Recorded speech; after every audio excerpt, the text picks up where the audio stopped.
Good morning. Here I am. Here you are. I'll be with you in just 1 second. Just Okay. pinning a link. Printing a link, printing a link. Here we go. Have some breakfast. Oh, yum, yum, yum, yum, yum, yum. Mm. Uh, there we go. So that There we guy, are. that Yep. guy that was in the room yesterday sent me a link to be a member of his group as well. The Oh, uh, boy. the build your body, Uh James guy. huh. Yeah. Yeah, I'm. I might join in on that. I'm not a bodybuilder, but I do enjoy. I did enjoy the conversation and the information. Yeah. So cool, cool, cool. How were your rooms last night? Uh, I it's, popped in for a little bit and then I popped out because I realized that I needed more sleep than I needed the rooms. yeah. I tried to find, I tried to go back to um, I tried to go back to listen to some of the, summit I missed yesterday. Uh huh. And I don't know what happened, but I could not get back there to save my life. Well, if you want to hear rec, you go back to the individual pages of the presenters now. Oh, That, oh boy. that's so you got 24 hours for that, or there's the sign up page through the app. There's an app, and also there's a thing in the email where you have to join, and they'll send you a message on Facebook Messenger, and you download the playbook there. I just downloaded it yesterday because I was looking for Oh, it. yeah, I was for the looking for playbook. it. Okay. Yeah, I was looking for it, and I said, "Hey, I don't have a playbook. You know, I'm here helping promote this thing, and I don't have all the information here." No, I don't even have it. Exactly, but yeah. So look in your emails, and you know, click the links and become part of the Facebook group, and they'll They better message let me you. have it for more than 24 hours because I joined the VIP thingy. Right. So if you look at the link I have up ahead, Uh right? huh. So Yeah. that's Rex's page. If you go there, his attitude activator blueprint is playing still, and that should play until 5 p.m. Eastern. Okay. You know, Okay. so that's the easy one. That's for everyone though. If you're VIP, you have Rex access makes through it the app. easy. Yep.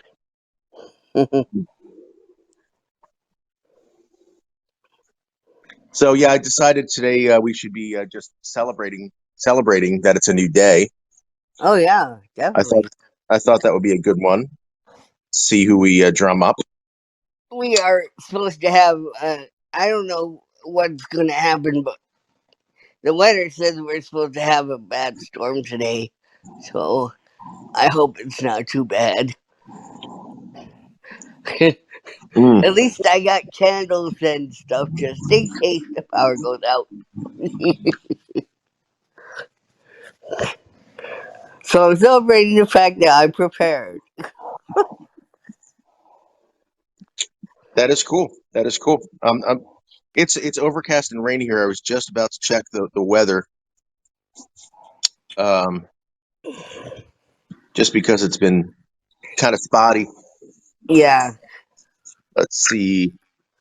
Yeah, so we have a high winds advisory today. That's what the challenge is. It's You're relatively probably warm. getting the tail of what we're going to get. Because it started getting windy here last night. And Yeah, it's rainy and well, it's only 10-mile-an-hour winds, but they're talking about gusts. yeah. Yeah. But that's okay. We can That's weather the fine. storm. All right, we can weather the storm. Um, Hey, I did it last year during the ice storm. I think I should survive this time. certainly. All right, I'm gonna continue pinging over here, getting a few people in. Pingy ping. Ooh, who's Welcome, this? welcome. Who just popped in? Karen, it looks like Karen. Welcome, welcome.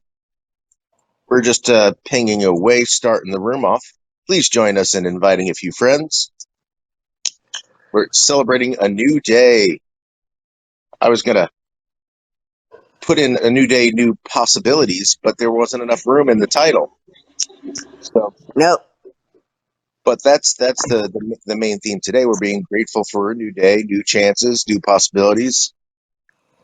And it's my favorite day of the week. Saturday? Yes, I love Saturday. I don't know why, but I always loved Saturday. Hmm. All right. Somebody just popped in, and my Sarah. screen is frozen. It's Sarah. I'll Oh, invite her up. Sarah from the UK, Sarah?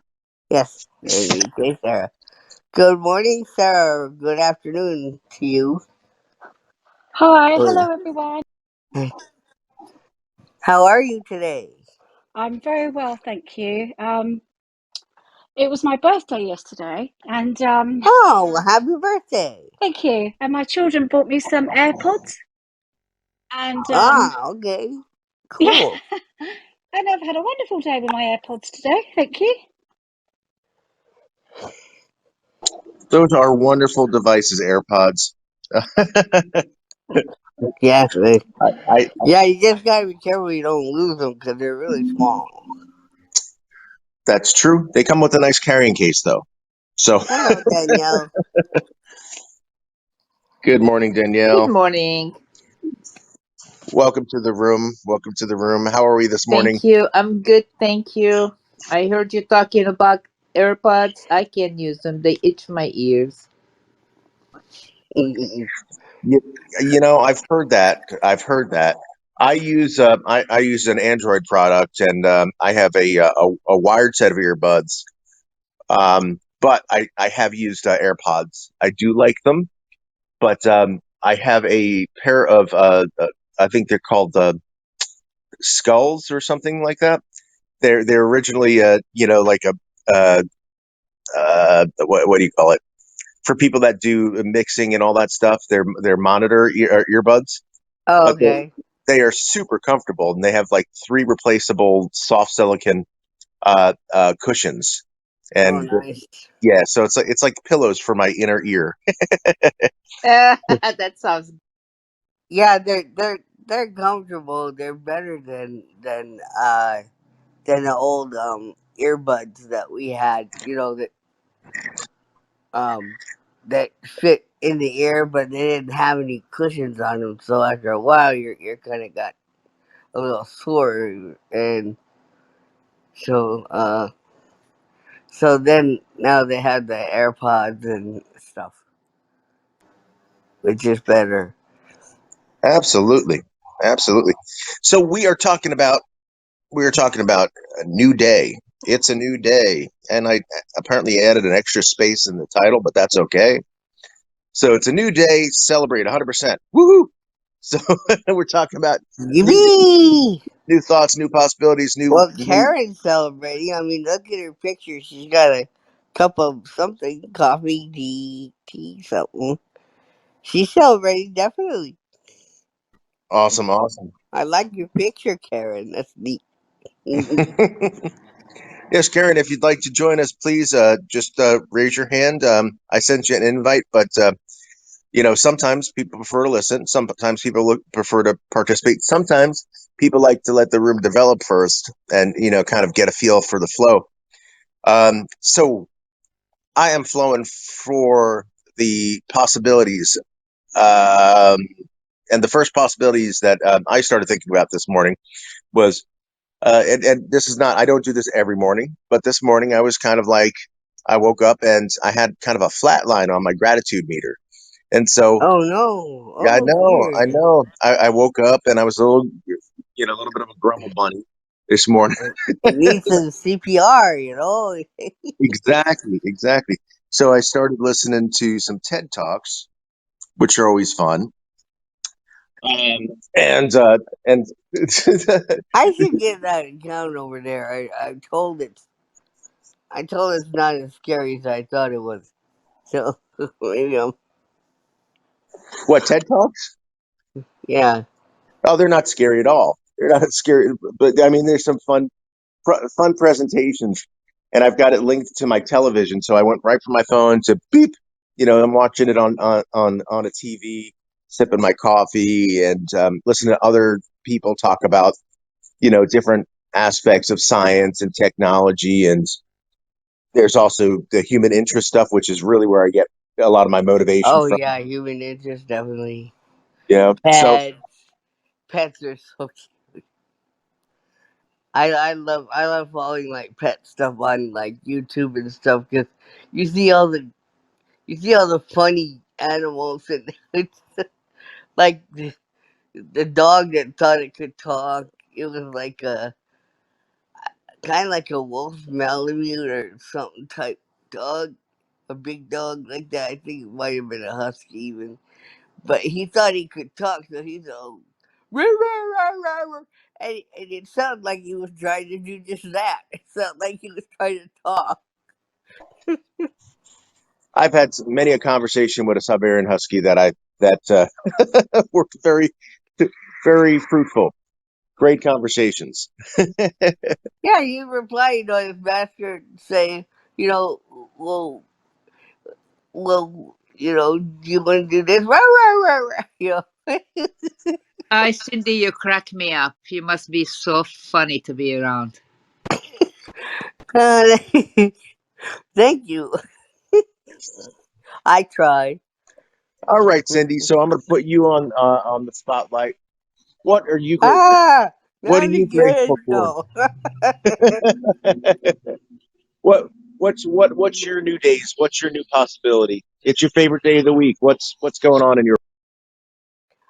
Well, in my world, I gotta stop my husband from snoring before you guys can hear him because he's snoring very loud. Put a cup of coffee in front of And, him. and he worked the whole shift. He came home and he's like, "I'm tired. I'm so tired." And he's like, uh, and so he sat down and said, "So sitting is good, right?" He goes, "Sitting is very good."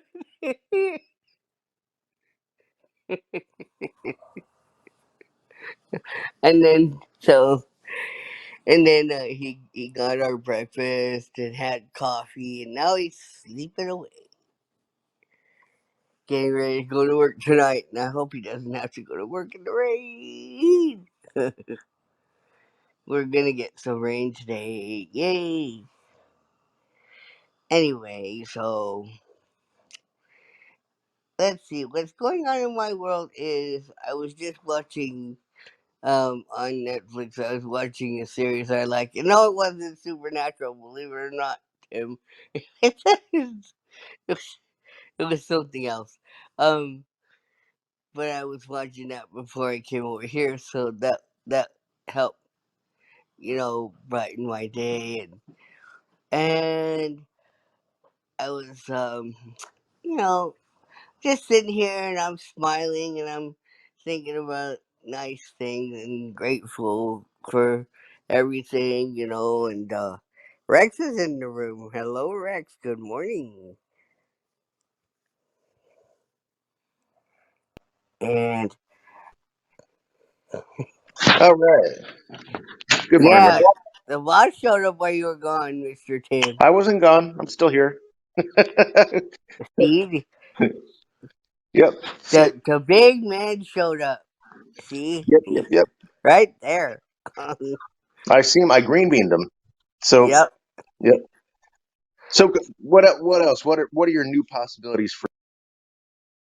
Ooh, my new possibilities. Ooh, I I can work on my books. I can have more fun. I can have some good food for lunch later. I can just to what I need to do and move forward and have fun doing it. And I'm grateful for all that thing. And I'm expecting a package pretty soon. I'm not sure when it's coming, but so I got to make sure I keep up with the uh, looking out on the porch today, just in case it decides to rain like crazy. I don't want it to get all wet, so I'm gonna keep watch on that and all kinds of neat, nifty stuff. And when Keith gets up, we'll probably play a game or two on the computer and see if we can beat each other. He usually beats me on whatever we play. It's so funny because I introduce him to games on the computer and then he ends up beating me all the heck. I, I should know better by now, but, but it's so fun because I like introduce him to different games. The first game I ever introduced him to was Bejeweled back in like early 2000s, and we'd have contests to see who could get to the highest level. And usually he beat the snugly out of me. But it was still fun though. That's Yeah. So that's what my possibilities are. So, uh I'm Cindy and I'm going to relinquish the mic to Tim, who can tell us what his possibilities are today. nope, nope. I'm keeping my possibilities to myself. Now wait a minute. That's not what we do in this room, my young man.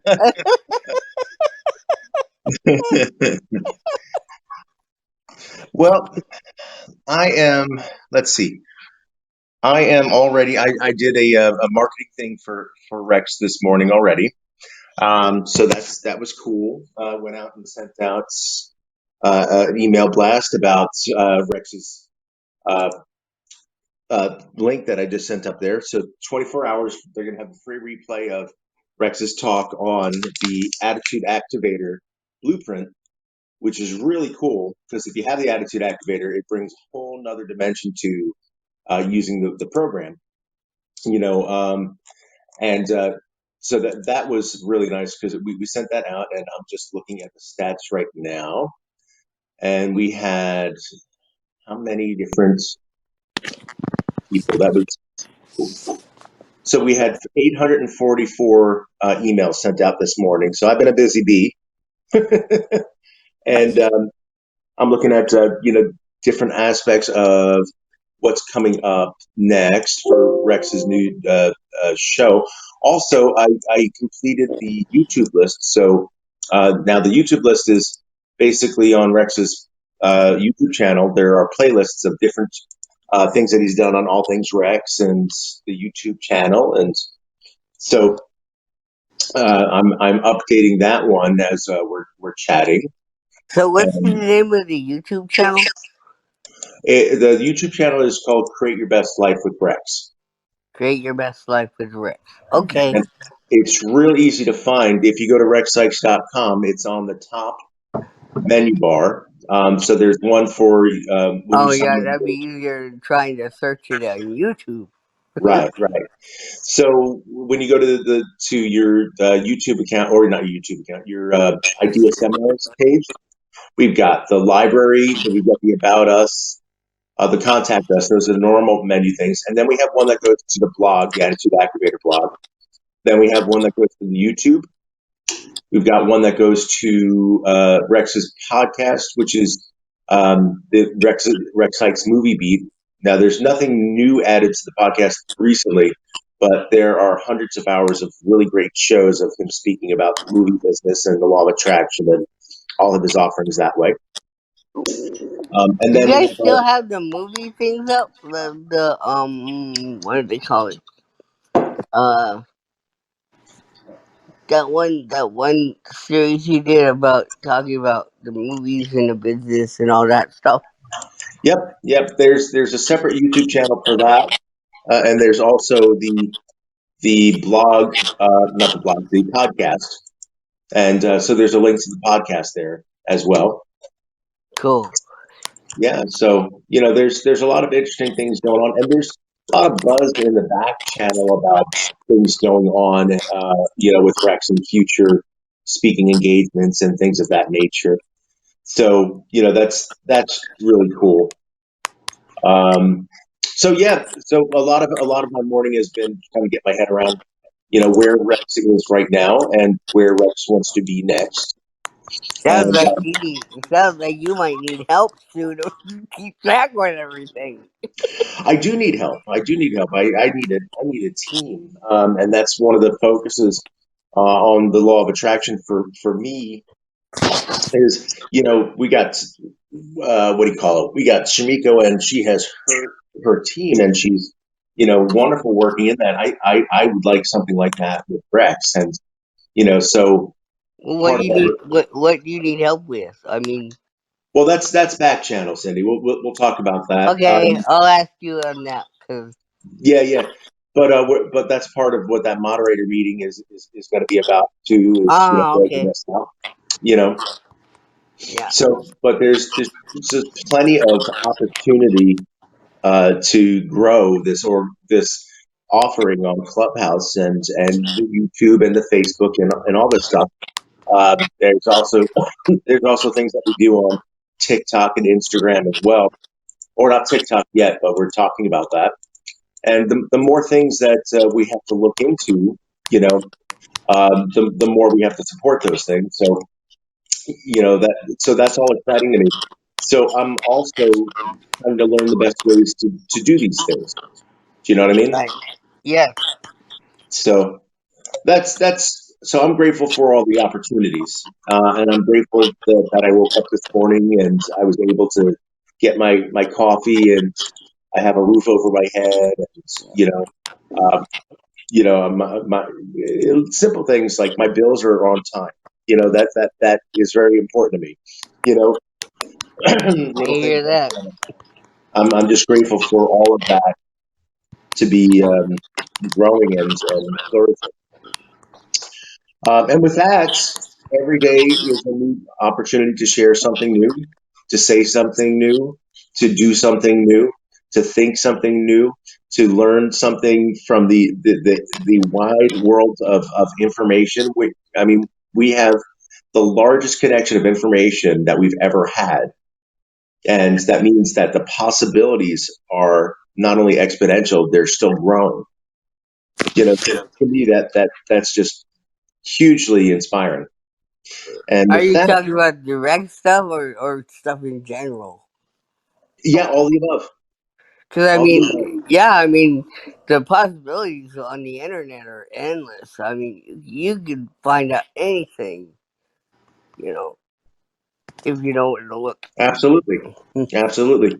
And we can, and the more we know together, the more we can help each other in exponential ways. So Yeah. that kind of thing just inspires me.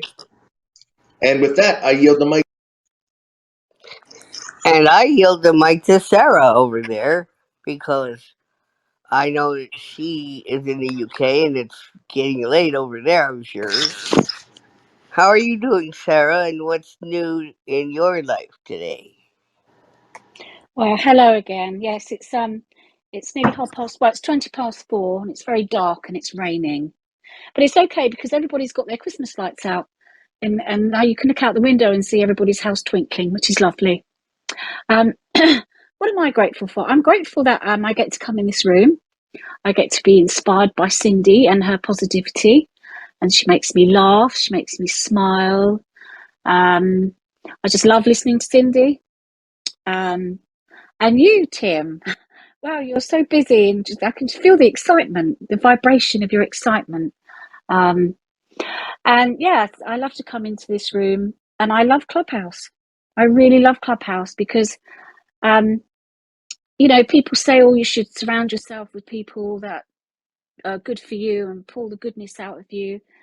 And sometimes we don't have the opportunity to be with people that pull us up and, bring the goodness out of us. But with Clubhouse, we do. You know, we can choose what rooms we go into. We can be inspired by people that we'll never ever meet in person, but they say things, and when they talk to us and inspire me, it's like they're in the room with me, and I learn so much, and I just love it. I mean, I have changed. I've only been on Clubhouse since May, I think.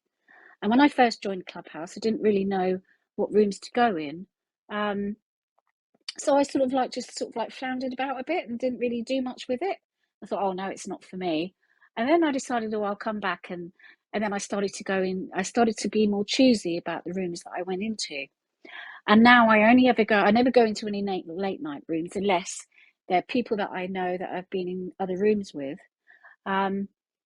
So I'm learning so much. You know, the wisdom that I learn on this from people is just amazing. So I'm grateful for Clubhouse. I'm grateful that I get to come and listen to Rex, that I get to hear about his products, and the fact that I can take part in his products. I have his book and I have his course, and I listen to it every night just before I go to sleep, and it's just amazing. And I feel totally different, and I'm excited for the future. I don't know why. I don't know what's going to happen in the future, obviously, but I'm excited for it because only good, more good can come. So I'm Sarah. You know, I think that's the whole thing, Sarah, about being excited for the future, but we don't know why, because there's so many possibilities that could happen in the future. And good ones, and we don't know what they are yet, but we can look forward to them. I'm excited because of that. I'm excited because I think, okay, now things are going on right now. Now what is the future gonna bring? As far as getting me closer to my goals and everything. So yeah, I love thinking about that and imagining what could happen. Uh, and so yeah, I mean, I'm like you. The future, we don't know what that might bring, but we can imagine the possibilities. That's what I love about it. And I'm Cindy, and I'm moving forward. Michelle, or Daniel, I mean, sorry, Danielle. How are you, and what are you grateful for? You know, we're talking about Clubhouse and the diversity in all these rooms that we have and we can choose from. My mentor was in one of the room that I helped get him there and invite him, and he's been my mentor for almost 2 decades, and it was so uplifting to listen to him one more time, which I listened to him many, many, many times. And when I went to bed, I was rested, and I didn't think anything about it. But when I woke up this morning, I was so pumped up, so ready. And it made me realize that, we're talking about gratitude and the attitude, activator blueprints, that when at the end of the day, when I listen to, could be anybody, not just my personal mentor, uplifting informations, uplifting data, even there are things that I already know, but that's the ego talking when I say, oh, I know this and I know that. Just set the ego on the side and just listen. It will do us good, because when I woke up the next day, like this morning, and I had like a lot more energy that I usually do. I'm not dragging, my mind is sharp. And so it's very important to, what is the last things we listen to before we go to bed? Is it the news? Is it a movie? Is it an argument? Is it talking on the phone with a friend and yapping negativity? Or are we listening to uplifting stuff? I mean, today technology is so wide and so on the tip of our finger. We really don't have any excuses. We got YouTube, we got Clubhouse, we got Spotify, we got so many things. So it is easy. We got books. So they're so easy to get to things that are very uplifting, that are positive, and to go to bed with your gratitude list. Then when you get up in the morning, you start also with this uplifting that you went to bed with. And believe me, those people who give their time on Clubhouse, like Rex and others, and they just tell us over and over and over and over how we can modify, how we can adjust, how we can do things better, and give us suggestions.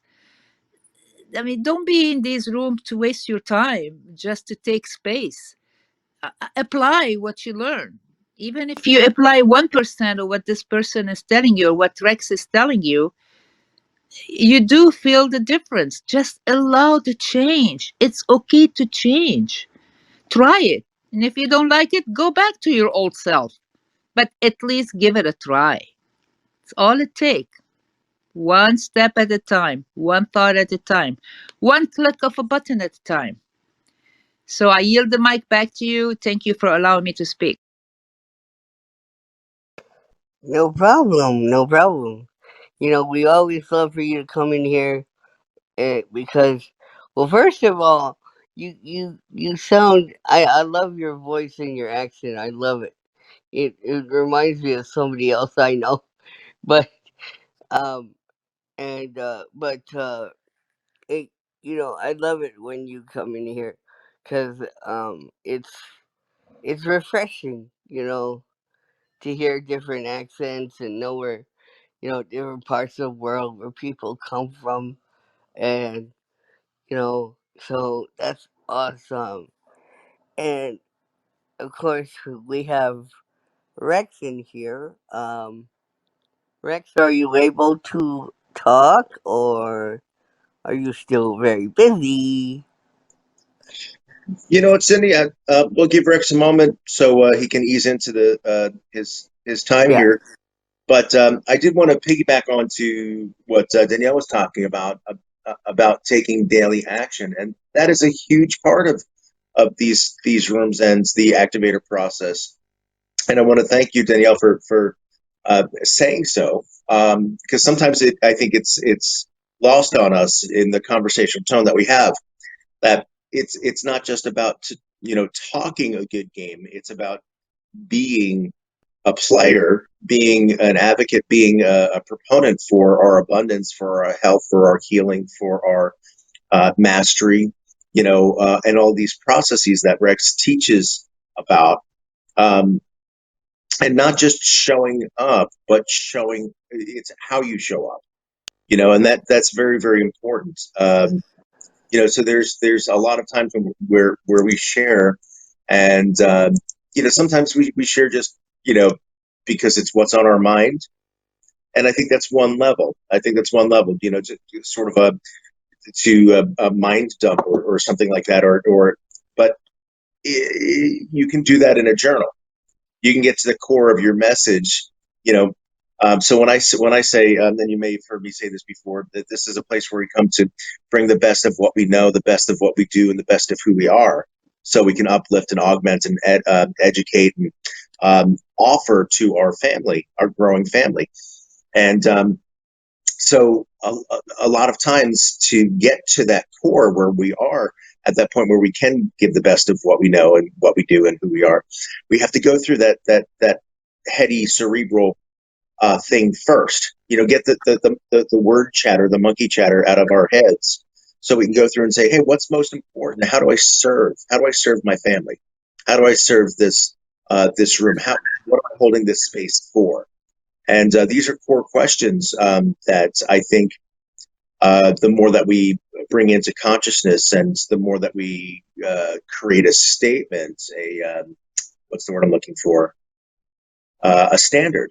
The more we set our standard for these things, the more movement and positivity we see in our lives, and the lives of our family. And with that, Speaking of family, we have Amber down there. How are you, Amber? If you wanna talk, you let us know by raising your hand. We'll bring you up and you can discuss with us as well. I think we should do a PTR. Tim, what do you think? I think that's perfect. Go. We haven't done one since I came in here. Yep. Time for PTR. Let's do it. All right. So we're gonna put our finger on somebody's lovely face. Doesn't matter who, but you can pick. And we're gonna pull down. I'm gonna count 1, 2, 3. We pull down. There we go. There we go. Now we let the algorithms know we're still here and not to lock us out or anything like that. So, okay. We are in the Red Sites Results Network. We are in the Gratitude Activator room. I love this room. I love it. And the topic today is celebrating a new day. Yeah, that's what we're doing. We're celebrating a new day, a new dawn, new opportunities and possibilities, and another day of living and loving. And I love life and all it has to offer. And I'm glad that my life is going a good place I wanted to go. And we have let's see who's this. Oh boy, Leonardo, I believe so. Okay, well, welcome Leonardo, and welcome to this room. Um, we are celebrating wonderful life, basically. And if you have a little bit of a bio, so I think maybe we can have you come up if you want to. So just let us know if you want to speak, and Tim or Winnie or somebody will bring you up here, and we can rock and roll, like my mom would say. Kick her off. Okay, Tim, I'm gonna let you have the mic back again for a bit. Sure, sure. Wanted just to do the general PSA, public service announcement. So in the room, we're really interested in having high quality conversations. So in order to do that, one of the things that we do is we ask you to have a bio and some social media such as Twitter or Instagram uh, associated. This way, we know that you're not a troll, a bot, or just somebody coming into market and sell us cryptocurrency. Not that there's anything wrong with cryptocurrency, but sometimes that doesn't serve the conversation, and that's one of the things that we're really interested in is providing great content, great conversation about gratitude in this room, and talking about a new day, new possibilities. So I was just thinking about um, what that really means, celebrating a new day. So I'm curious. I'm going to use the power of the internet for the power of good. All right. So I'm looking for. Oh, good morning, Jonathan. Welcome, welcome. We'll get you up here as well. Know you can speak on this topic as well. And Rajesh, welcome to the room. Love having you here. Same thing. If you have a profile, you're more than welcome to share with us. So yeah, take a few moments. Give us a little profile, Rajesh. We'll have you up in a jiffy. Just give us another hand raise when you've got something to share. Awesome, awesome. Thank you, thank you. PDG, welcome to the room. Wow, got a lot of background sounds going on here. Computers ticking away. Awesome, awesome. So every day is a new chance for. Let's complete the sentence. We're gonna go popcorn style. I'd like you to raise your hand, flash your mic. We're sharing on every day. Every day is a new chance, a new day.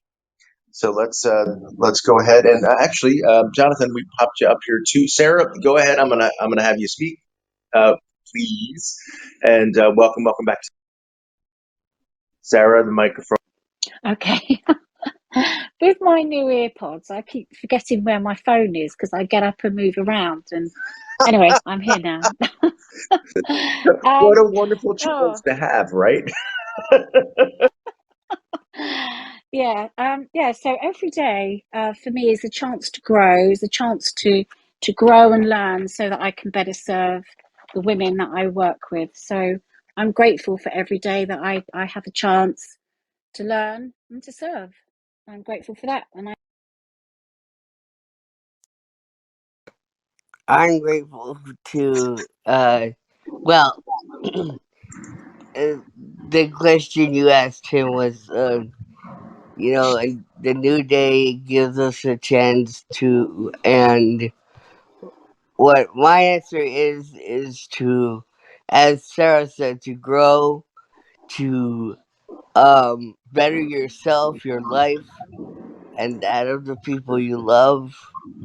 uh is another day to live, so you have a chance to do more of the things that you need or want to do, and it's also a day to be happy and grateful and celebrate. Like Tim said, like Tim and Rex both say, celebrate everything, because is everything needs to be celebrated. Even the hard times, because the hard times make us grateful and happy when the good times are here, for us. So even if we have to go through a little bit of a bad patch, but we come out on the other side and we're that much stronger. And so we have a chance to learn more things. As Rex says, learn something new. Uh, learn something new every day. Learn something new. Learn something wonderful. And I think I bored my husband. He's snoring over there. But yeah, I mean that's what I think. It just gives you a chance at life and to see what you can make of it, see what you do with it. And I'm Cindy, and I'm moving forward.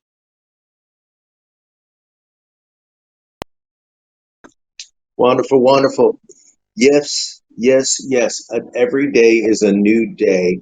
I have so what started this whole thing, and we'll pop to Jonathan really quickly. But what started this whole concept was actually a quote that I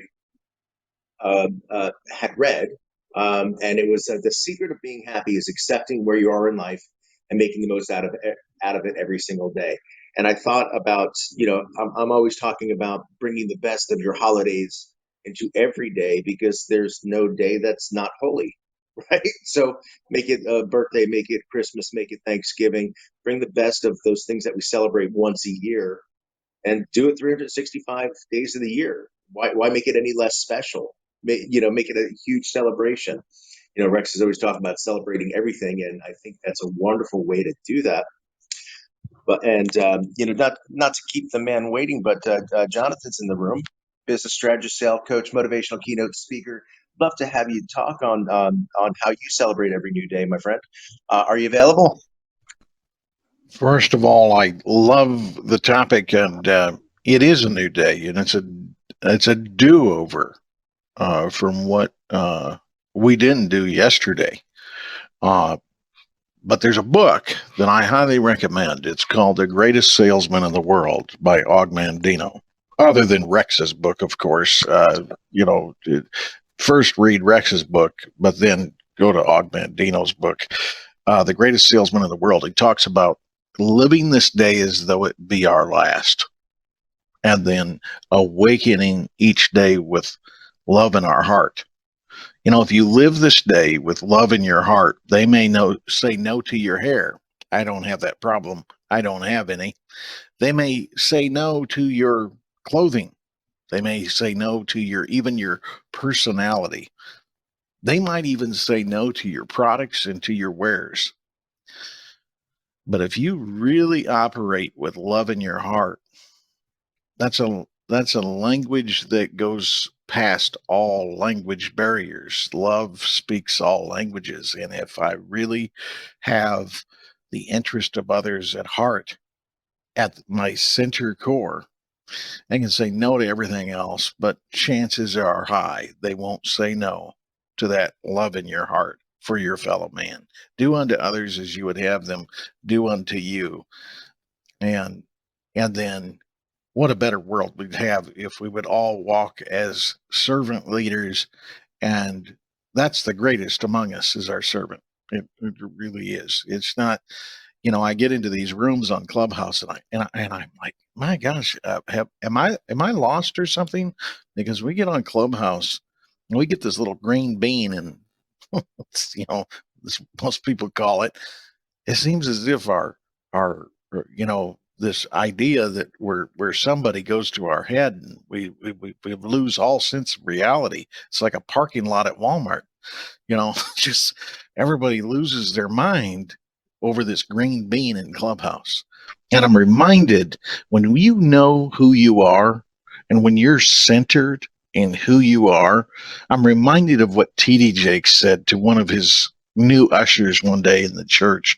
If you don't know who T.D. Jakes is, he has this huge church down in Dallas, Texas called the Potter's House. And he's a bishop, and he's been on Oprah, and he's friends with Les Brown and all that. Just a very good speaker and businessman as well. And anyway, he's down sitting. He comes in late one day, and the usher comes up to him and he says, "Bishop, I've got your chair up front," because he normally would sit up on the platform over to the left. They got that special seat for the bishop that's up there.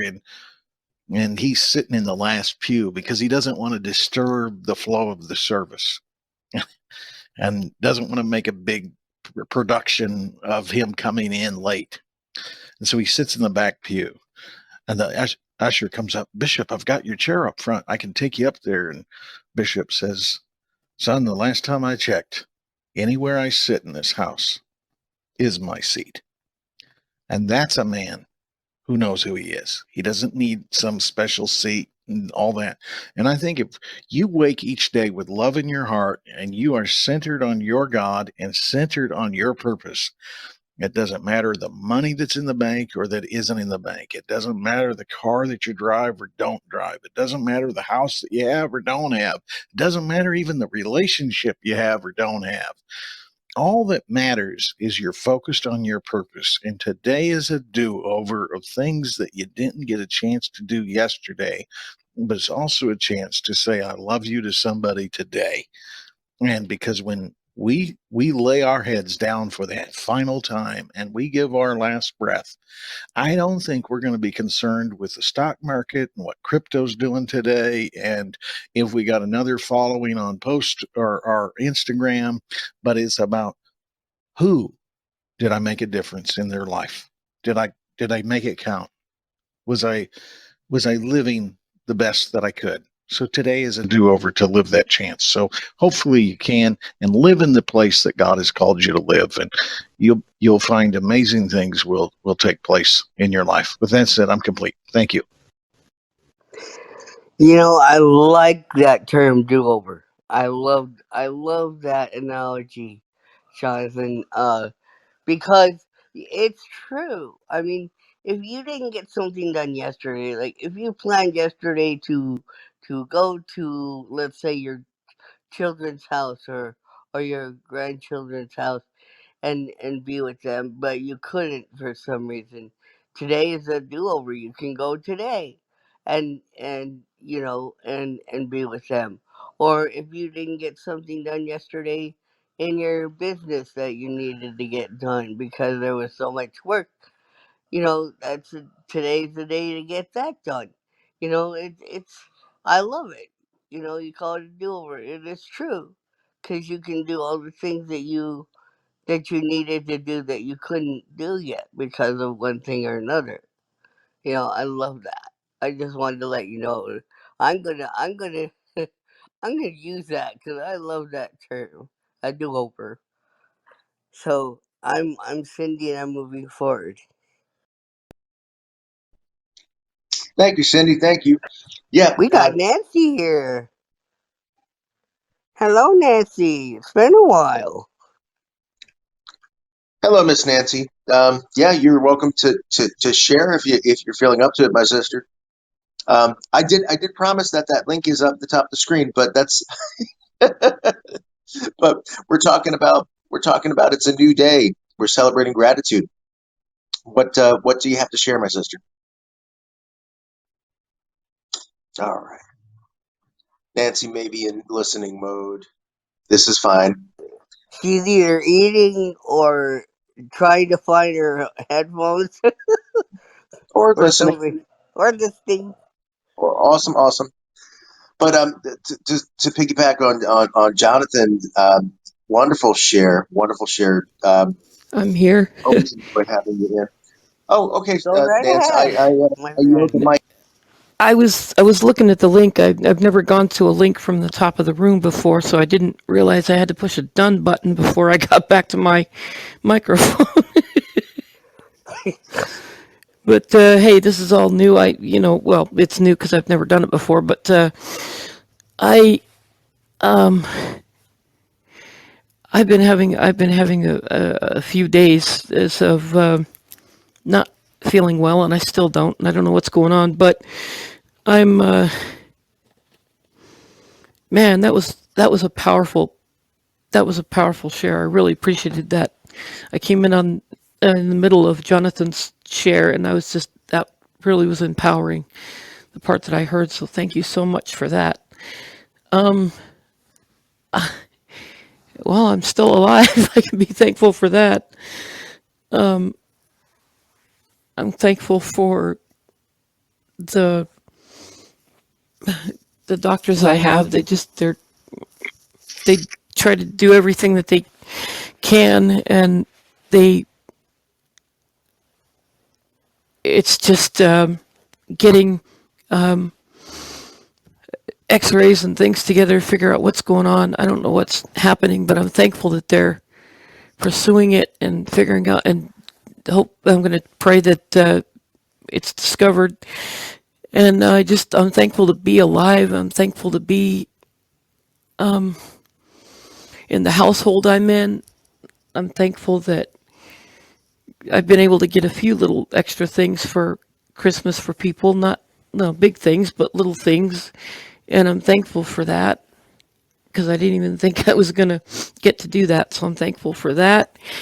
And I'm thankful for Rex and what he shared on the blueprint, the attitude activator. I haven't got to hear it yet because I couldn't figure out where the live session was, but I am trying to watch. I'm going to be trying to watch the replay. So I'm looking forward to that. I'm so thankful for his design of that and his design of all the things he's done. And I'm thankful to Jesus for being with me every step of the way. And with that, I'm complete. I'm thankful that you're here. And, like I said, it's been a while. And I was wondering how you were doing. So I'm glad you're still here. I love that because you're my sister, and then, gotta show them love, It's another thing we can do today to celebrate a new day is to love everybody, love the people around us, and I love you and Travis and Kathy so much.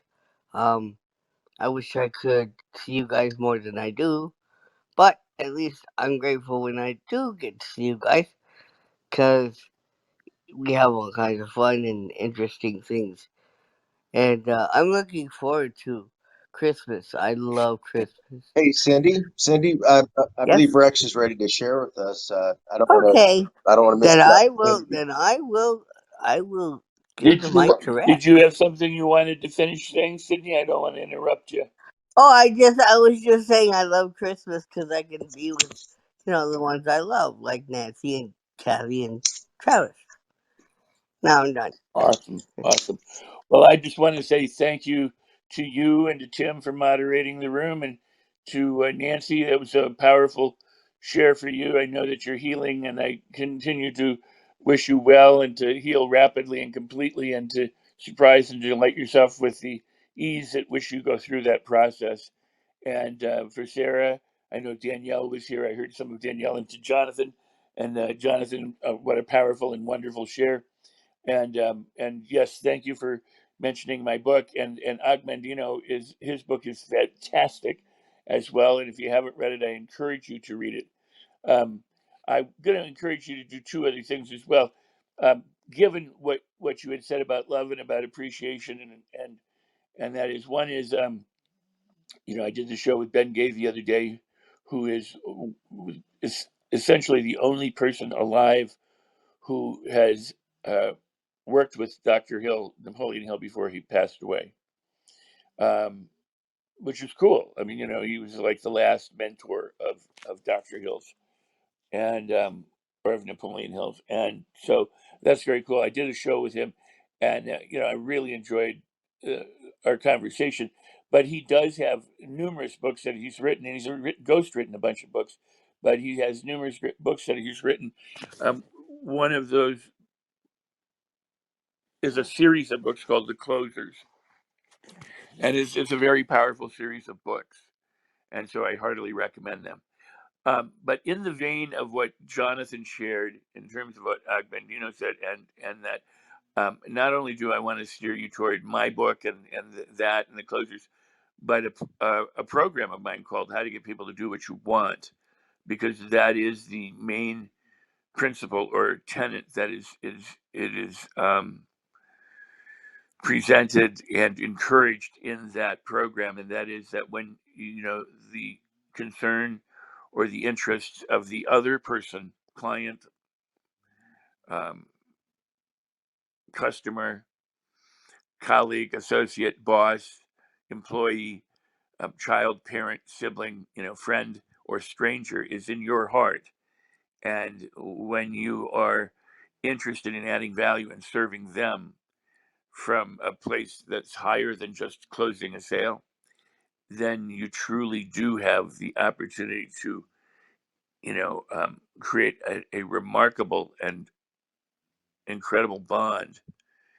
But not only create that bond of trust and rapport and kinship or friendship, but to be able to influence them in positive ways because they know that you are looking out for them and caring for them, and that you wouldn't do anything to violate that.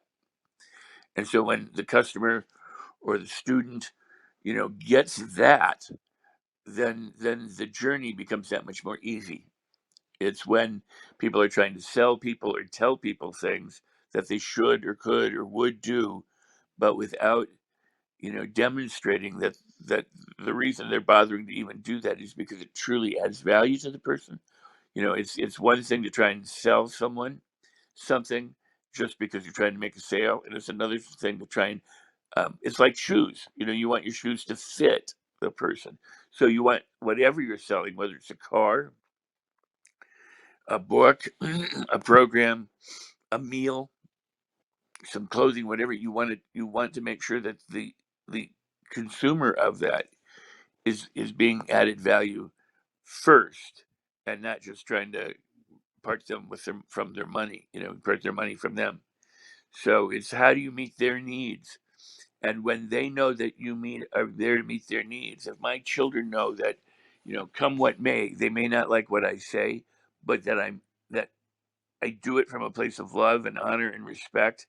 I do it because I think they're a gift in the world, and that my duty is to um, attempt to add as great a value as I possibly can, whether that's through instruction or just from a hug. That then they're more inclined to listen to me and or even do what I say. And the goal is not to have them do what I say. The goal is to have the connection that's so open and available that even if they don't do what I say or if they don't buy my product, we still have a relationship. If I'm a salesperson, we still have a connection, because there's trust and respect and loyalty and honesty and love involved. So I really appreciate Jonathan, who disappeared. I really appreciate his share, and pointing to the Odd Man Dingo book, because that is uh, really most important. And a lot of people don't go into sales thinking that. They go into sales thinking, well, I'll make money, I'll get commissions, or I'll have a salary plus commission, or if I sell enough, then I'll get rich. And really, if you think about it, selling is a really noble profession when it's done properly, because what you're trying to do is connect people up with resources that are beneficial to them and valuable to them. It's not about selling somebody something that they don't want or something that's pointless or useless or meaningless. It's about saying, you know what, I have the best thing here for you. And if you get it, you're going to improve your life, or things are going to be easier, or you're going to be able to, like a car, you're going to be able to get from one place to the other because it's reliable. You're not going to have to worry about it. It's when you sell inferior goods that are a hard sell. It was I think it was Ben in our discussion who said, if you're going to sell a car, you might as well pick the best car to sell. You know, pick a Rolls Royce over. I think he presented the example of Hugo, which doesn't even exist anymore, but at the time was not known to be a great car. And his during the discussion, he's like, why would you choose to sell the car that is an inferior product to start with? I mean, that's like an uphill battle to become a Yugo salesman. And with all due respect to whoever did Yugo, I mean, I don't know. I never had one, so I'm just using an example that I think he did. Um, so the point is, if you find something that's truly a stellar product, then hell, sing its praises near and far, loud and clear. Because if you really have something that is valuable, then you're going to want to share it. I going to tell you this. This is a complete aside, but I discovered this series, and I've watched this TV series, and it's now their final season, and I'm trying to actually savor it. They only have 6 episodes, and I'm like, I don't really want it to end. I don't want to binge it and have it over in a day, because it's enjoyable, and I am constantly blown away by this show. And the show is Money Heist on Netflix. Now I love Friends. I mean, I can highly recommend Friends because I do binge watch that. If I want to laugh, I'll watch Friends or Perfect Strangers. To laugh and giggle. And I watch these. I watch at least an episode daily. Whenever I'm, it might be 4 in the morning when I'm finally retiring, but before I go to bed, I'll watch Friends. Then I'll read, do my regular nighttime ritual. But I always want to put, some funny, humorous, wonderful thing on. And but I appreciate these shows not just because of the storyline, but the production value or the difficulty, in making something. I can appreciate that being in the film business. And so with Friends, for example, I look at that cast as I do with Perfect Strangers. The main cast of Perfect Strangers, Mark Lynn Baker and Bronson Bishop, unbelievable physical comedians. With the stuff that they had to learn almost for every show and do for every show and do in a short period of time, because you only have so many days to rehearse and then you shoot live in front of an audience, uh, was voluminous and impressive. And I have no difficulty going, if you want a treat, this is a show for you. Money Heist just is unbelievably well produced, well directed. I can't even believe they can afford to do the show. Um, it's when you think TV shows, the amount of money that they must be spending to have done these 5 seasons is unbelievable. And it's a Spanish production. It's something that Netflix had, that I stumbled on. I thought, well, all right, I'll give it a shot. And like everybody else, suddenly became addicted to this show just because of how incredible it is. And it became a sensation. It became a phenomenon. And I was sad because it was had one season, and then they said, okay, we're ending at the second season. They decided to continue, 3 more seasons because it became such a phenomenon. But I was like, I don't know who any of these actors are, because they're Spanish actors. None of the voices that you hear are the voices actors. They're all dubbed. And so I'm like, I probably will never see these people again because I don't know who they are. And and then they've all become skyrocketed to international fame. I still don't know their names. I still don't know what else they've done, but that one show is amazing. It's incredible. Now I've just spent 5 minutes or so telling you about TV shows, which are probably the least important thing on the planet.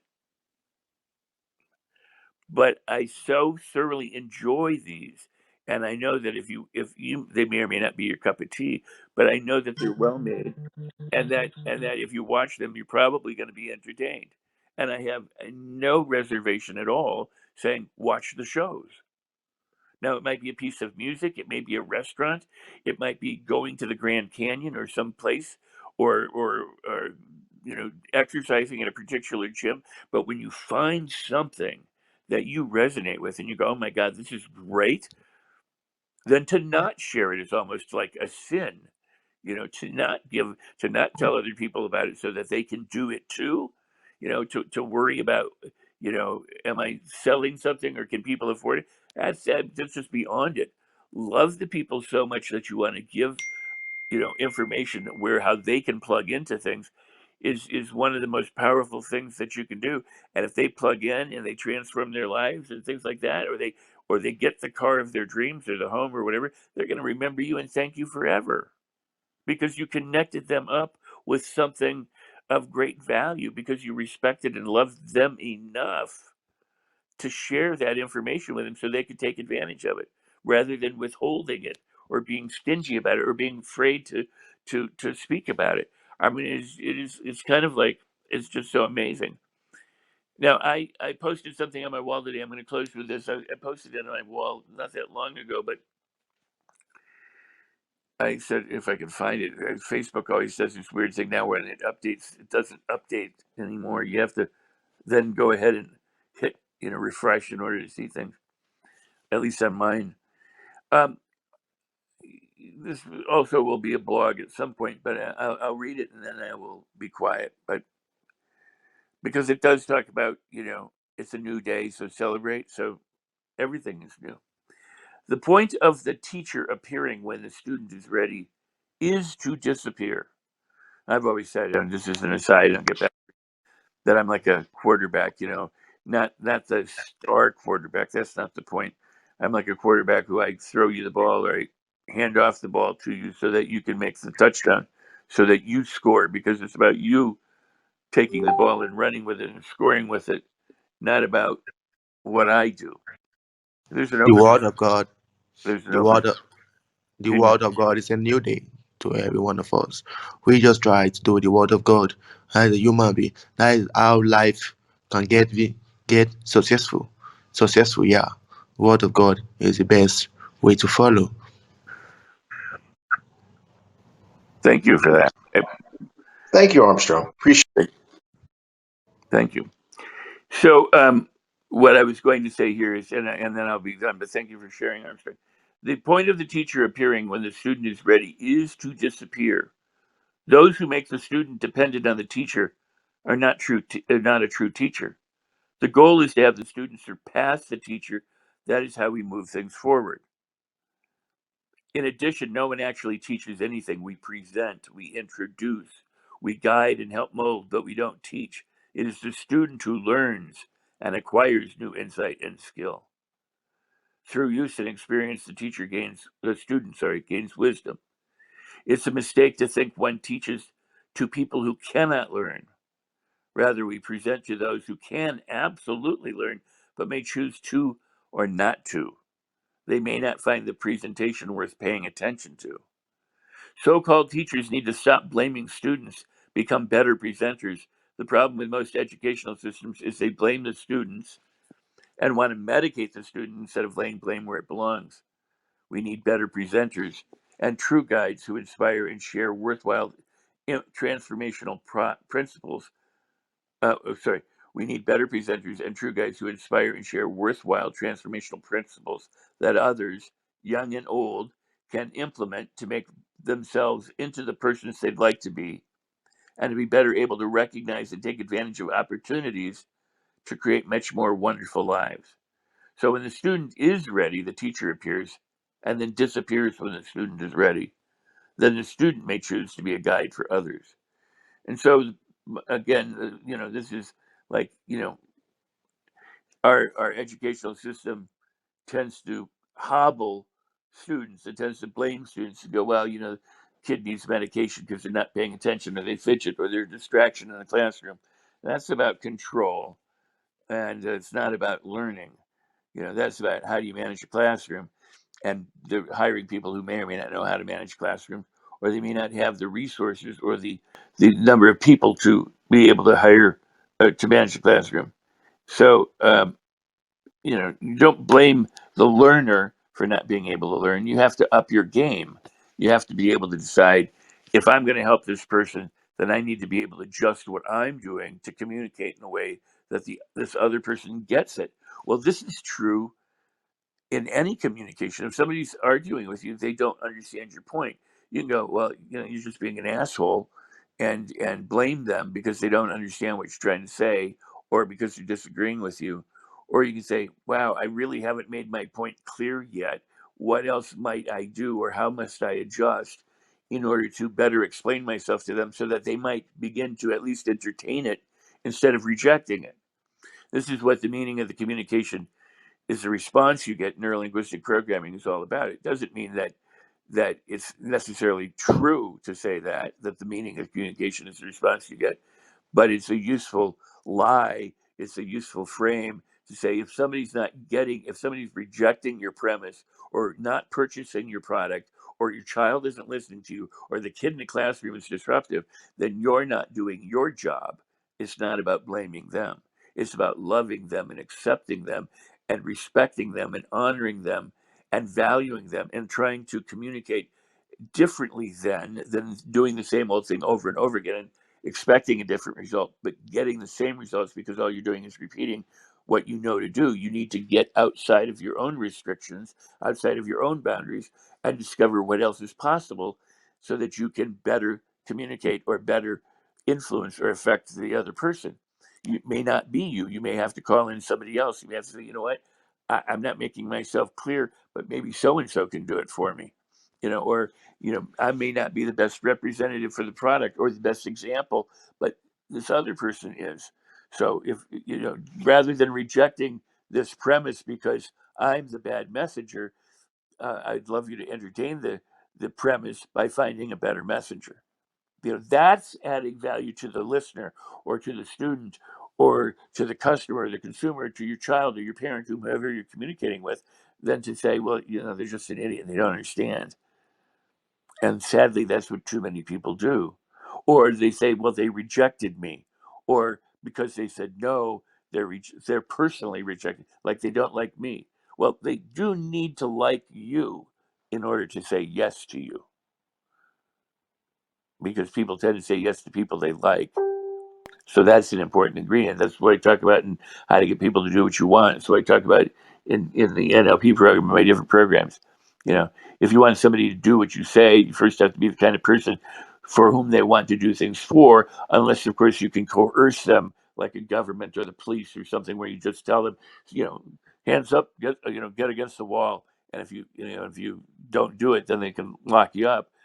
But few people have that kind of power. They just act like they have that kind of power, and then tell people what to do, instead of assisting them in understanding better, instead of offering them alternative choices, and instead of altering their own communication style. It's kind of like if someone's talking really, really, really, really fast.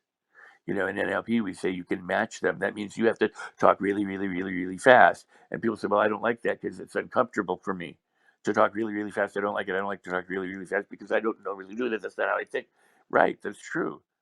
Because you have a preferred way of doing things. But if you always do things your preferred way, you will only be effective in communicating to those people who have a similar preferred way of doing things as you. So if you want to be able to communicate to the person who talks really, really, really fast, you need to speed up your communication so that they get it. Otherwise, they're always going to be filling in your words. They're going to be ending your sentences. They're going to be assuming what you say because they're traveling ahead of you, or they're going to just tune you out.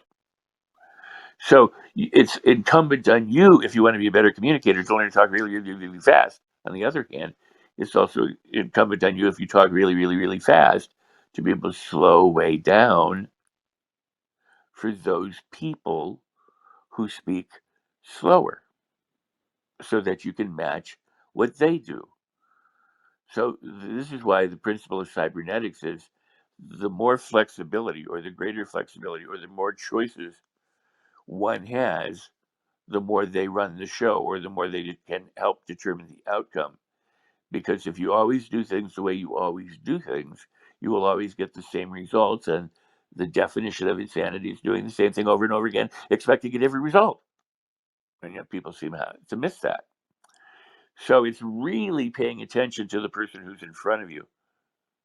And if you're talking to thousands of people, you can do little bits of different things. Well, we're not going to talk about that now. That's a presentational skill. But if you're talking to thousands of people, it's much better to pick one person in your head and talk to that one person than to try and imagine talking to thousands of people, or to have 5 or 6 different types of people in your head that you communicate with. One who talks really, really fast, so you can sometimes be really, really fast, and at other times slow down for those people. And then you'll grab larger portions of your audience. You may lose them at sometimes and get them back at other times. But the point is not about the technique that you use. The point is to want to understand and value the other person so much that you're willing to be flexible. But if you're not willing to be flexible, why should you expect them to be flexible? If you're not willing to change what you do, why should you expect them to part with their money and change what they do, or change what they're doing to behave in a different way? Why should you expect your kid to listen to you if you don't listen to your kid? So, it's a two-way street. And the best thing you can do is to just shower people with love, because if you really, really, really love them,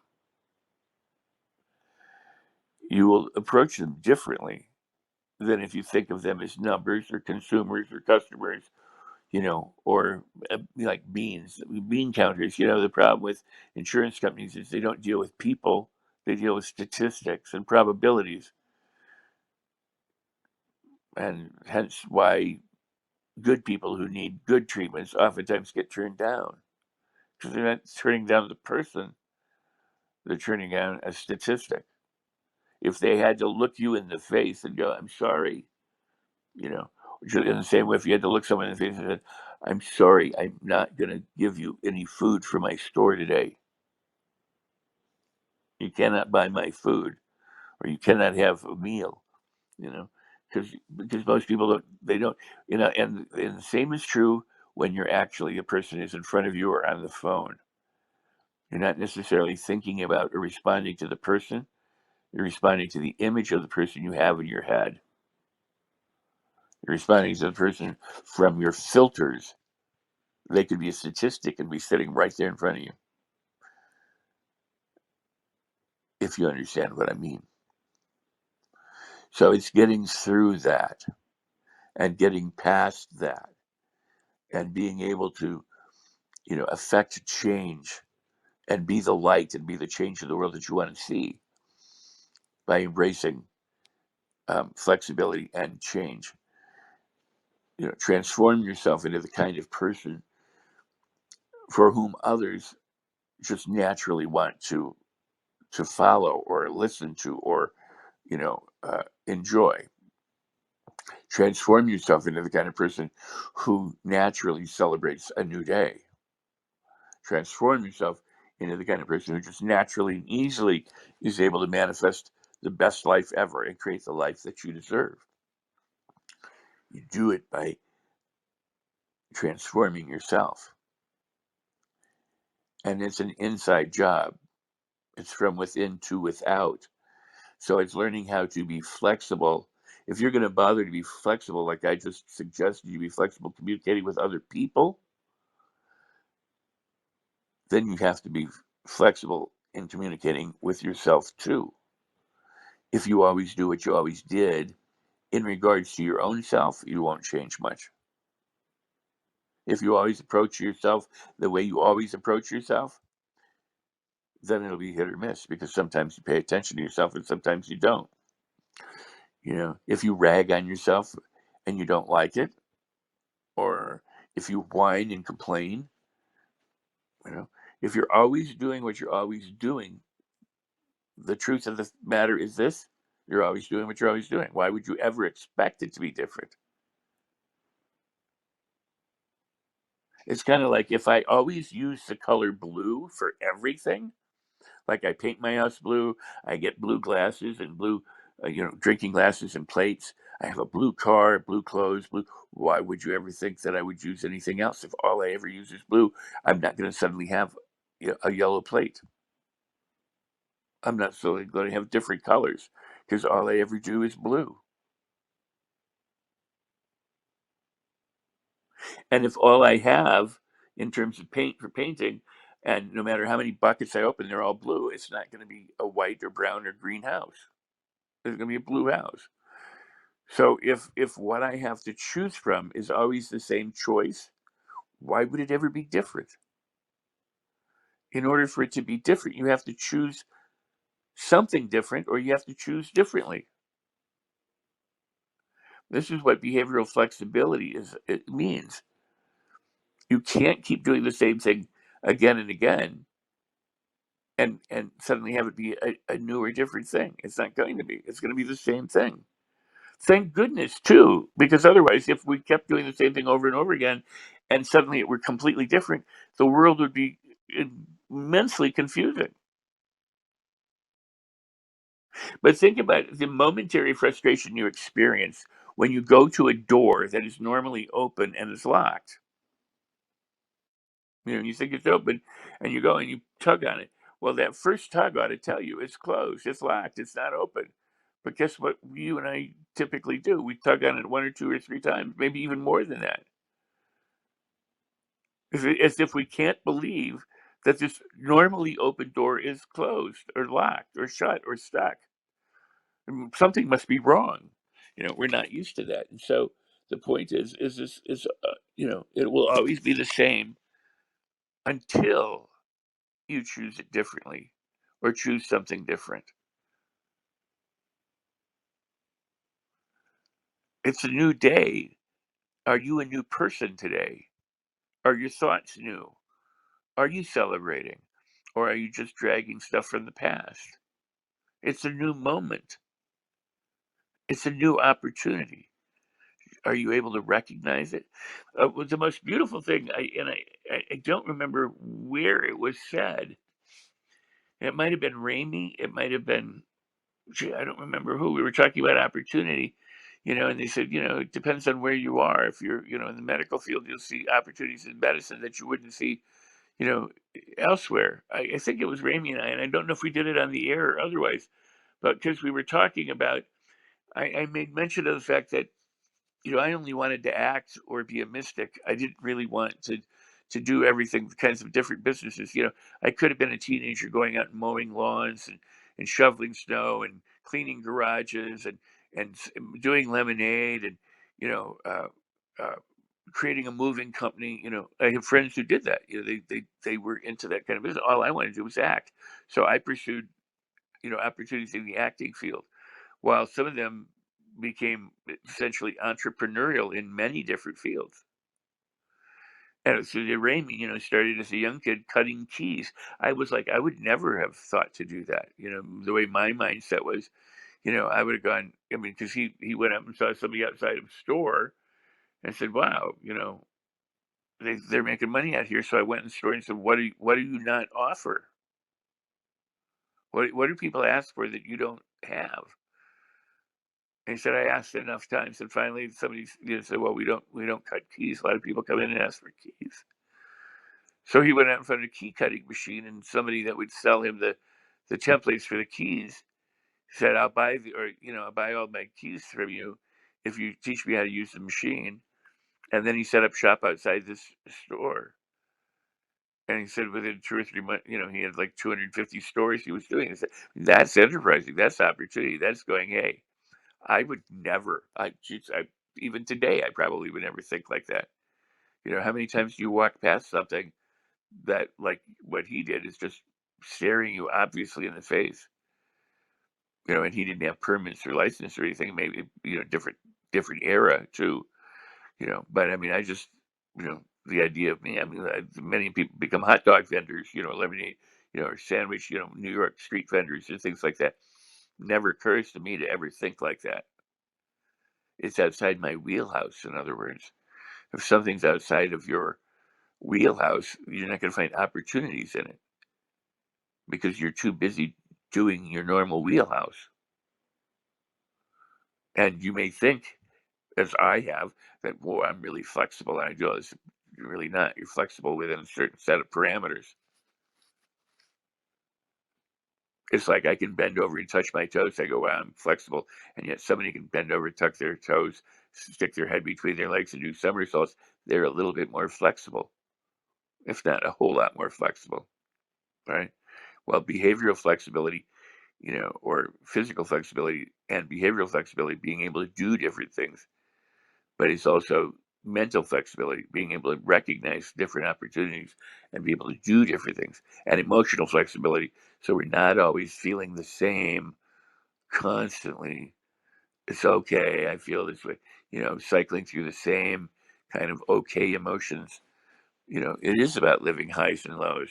A lot of people don't want to live highs because they're afraid of the lows, or they've had lows, and so they don't allow themselves to feel high. So but the point is that life is variety. And then what most of us do as we age is to continue to eliminate um, things that when we were a kid, we might engage in. Like, how many people in their 40s, 20s, 30s, 40s, 50s, 60s, and do somersaults, cartwheels? How many of you go spinning? How many of you roll down a hill? How many of you skip? Some people will dance, or they'll do like line dancing or ballroom dancing or jazz, or but I mean, or they dance for pleasure the way they dance. But how many of you actually do vary your behavior way? When was the last time you skipped? When was the last time you stood on your head? Things that you did as a child. We keep erasing or eliminating things that we did until we were just sitting in. I've said this in workshops before. Until you're sitting in a chair in the backyard, going, "Get that ball out of my yard," because you forgot what it was like to play like a child. So, and I'll finish with this because, as an example, I when I bought my house, I never wanted to be a homeowner. I wanted to rent. I never wanted to have a lawnmower, and so I had to buy a lawnmower, which just kind of freaked me out. And I actually bought a lawnmower, my first lawnmower, before I was a homeowner. Uh, I moved into an apartment or house that we rented that we had to do our own yard work and our own snow shoveling and stuff. And but I'll never forget that I have said this in workshops, about forgetting what it's like to be a kid. And when I was a child, there was a lady in our neighborhood who you couldn't walk on her sidewalk in front of her house. I mean, literally, you had to get off the sidewalk, go around the boulevard, walk out in the street and around, because she would scream at you from her porch if you were a kid walking past her house on the sidewalk. I don't know what would have happened if you just said, "Screw yourself, lady." But so we all did. There was another lady in another neighborhood I lived in, who, if the ball that you had went into her yard, it was her ball. If it touched her grass, her yard line, property line, it was hers. She would take it and confiscate it. I don't know what parents did, but I mean, we lost balls. If you went into her yard, you were, she'd call the cops on you, kind of thing.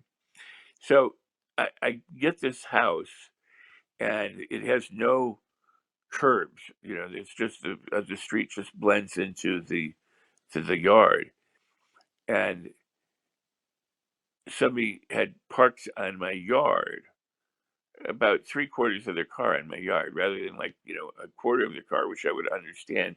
Most of their car was on my yard.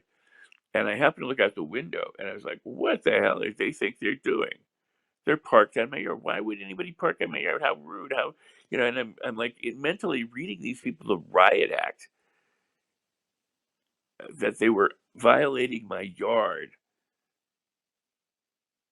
And then it occurred to me that I was doing the very same thing that these people were in my kid when I was a kid.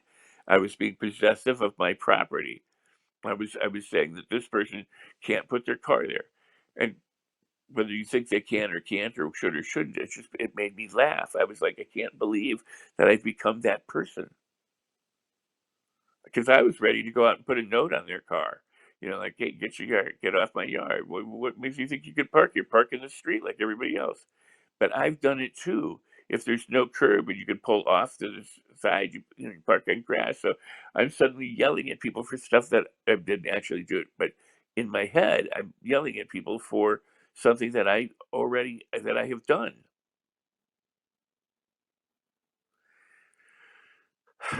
And so why do I say all this? Because it's about being flexible. It's about, not deceiving ourselves and thinking we're flexible. It's about actually being flexible. Because it's really easy to deceive ourselves and think, oh, I'm really, doing here. Well, you can tell when you communicate if how flexible you are by the degree of understanding you start getting, with the degree of sales you make, you know. And by sales, I don't just mean the exchange of money. I mean the exchange of influencing ideas.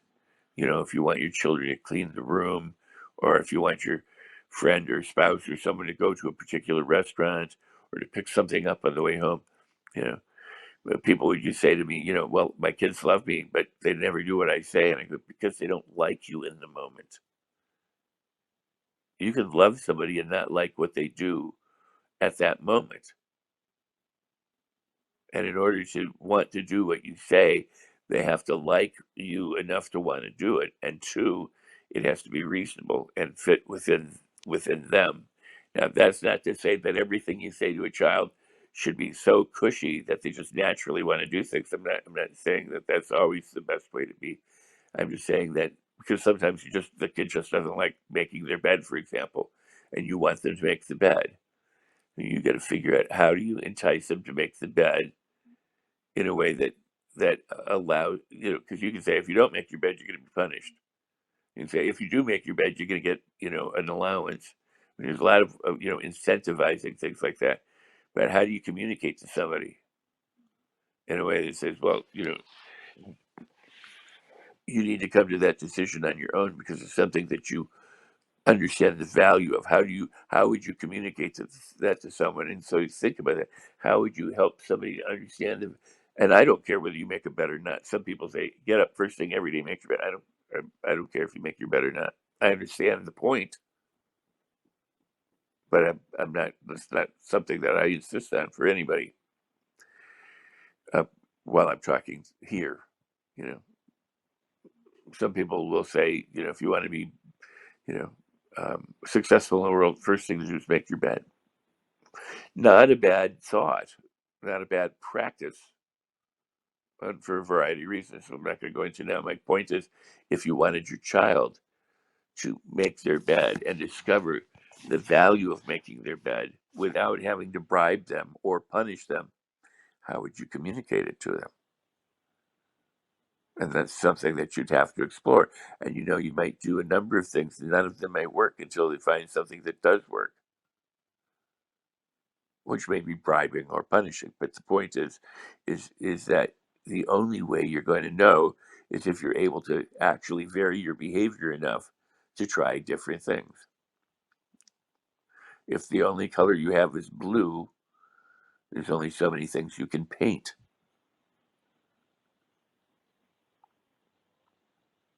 So it's a new day. Try on something new today in your mind. Try on a new emotion. Try on a new way to celebrate. Try on a new way to be playful. Try on a new way to think about something that you thought about, always the same way. Try something that you normally don't like and see if you can find something about it that you do like. Try a different food. Try going a different way to work.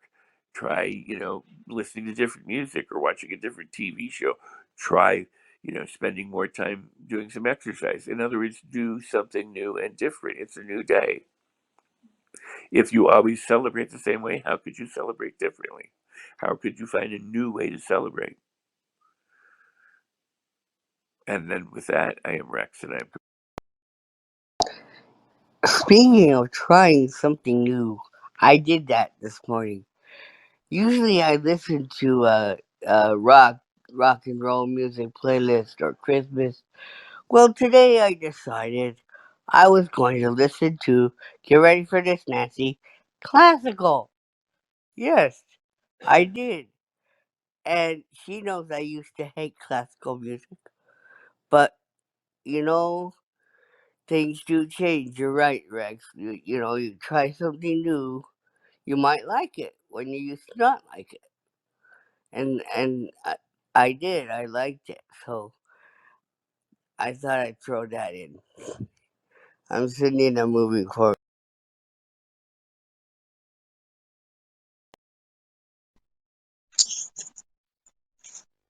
Yeah, this was a very interesting topic, Rex, and there are really some times where I enjoy watching or listening, observing your creative process and the connections that you make and the analogies. Um, and there were some really wonderful examples in today's message. I almost want to call it a a non-traditional homily of sorts, if you would, because you really were speaking to really a potential congregation of family and friends, and hopefully like-minded individuals, or if not like-minded, people who are on a similar path at least. And so that was wonderful for me as well. So I'm glad that we have a replay of this so we can check it out, and I think we all should, because there's a lot of meat on that bone, as my friend who's a chef used to say.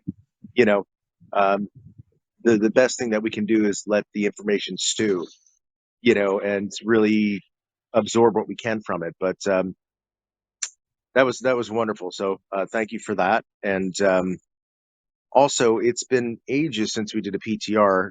So can we let's do that really quickly and see if we can stimulate a little more conversation before we close out the room today. We'll count down 3, 2, 1. Pull to refresh on anyone's picture. Thank you, thank you. Plus, we can all flash our mics. We Yep. I Yeah. learned that from Tim. Well, Um, thank you. yeah, See, you learned something new, Rex. Just like you were saying to us, learned something new. indeed, indeed. So I want to point out a couple of things just as reminders.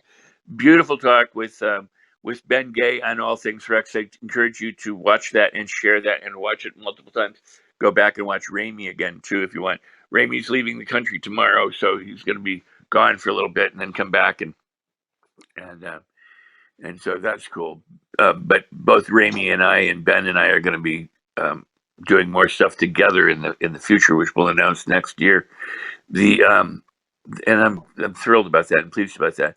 Um, but so there's that.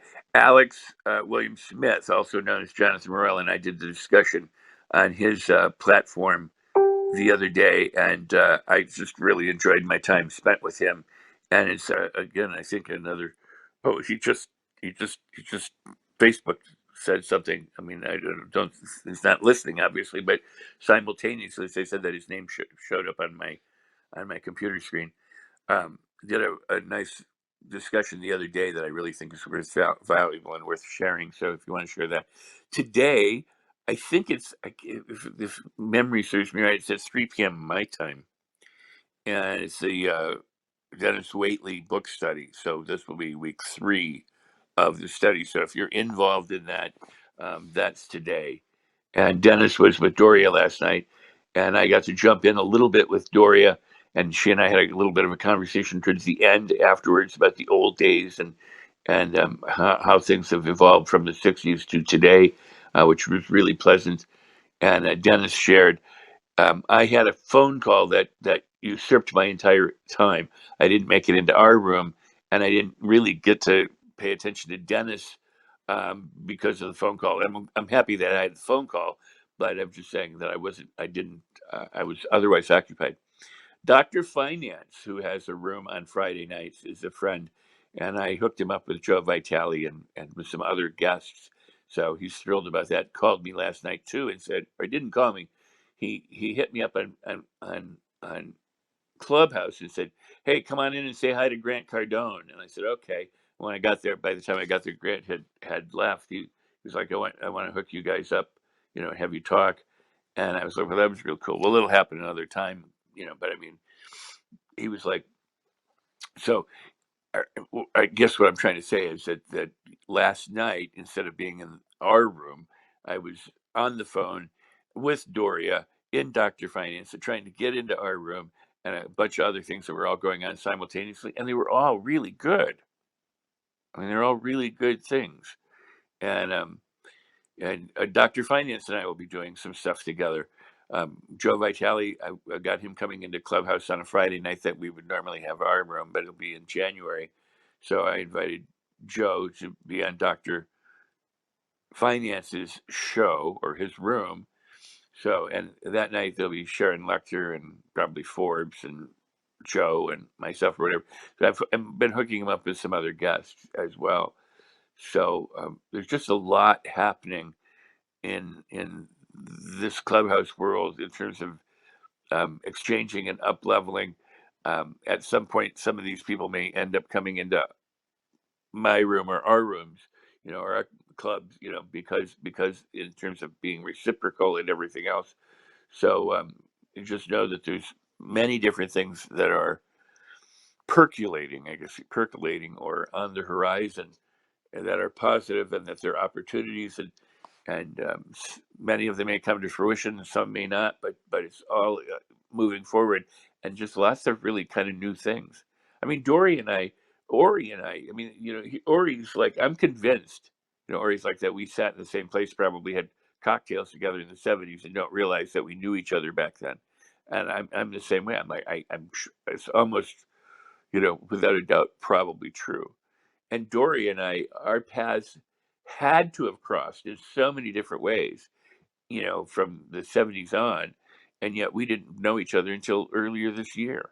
I mean, in terms of, then we're called the twins, by people. We became known as like brother and sister, in personal development, because we shared so many things in common, and yet somehow, kind of like running down parallel roads or like train tracks where they just never really intersected, but they ran parallel the entire time. So there's just so much goodness and so many incredible things going on, and even I'm keep discovering new people and new opportunities and new things that come about and arise from it, or from these different connections.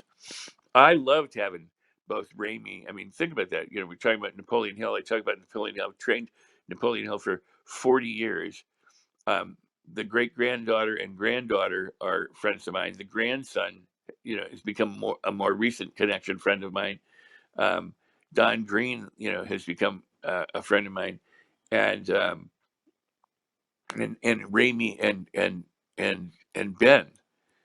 So my Napoleon Hill world is being enriched and getting fabulously large, and at the same time small, of people who, you know um, I find absolutely fascinating, and who can contribute to each and every one of us in a variety of ways.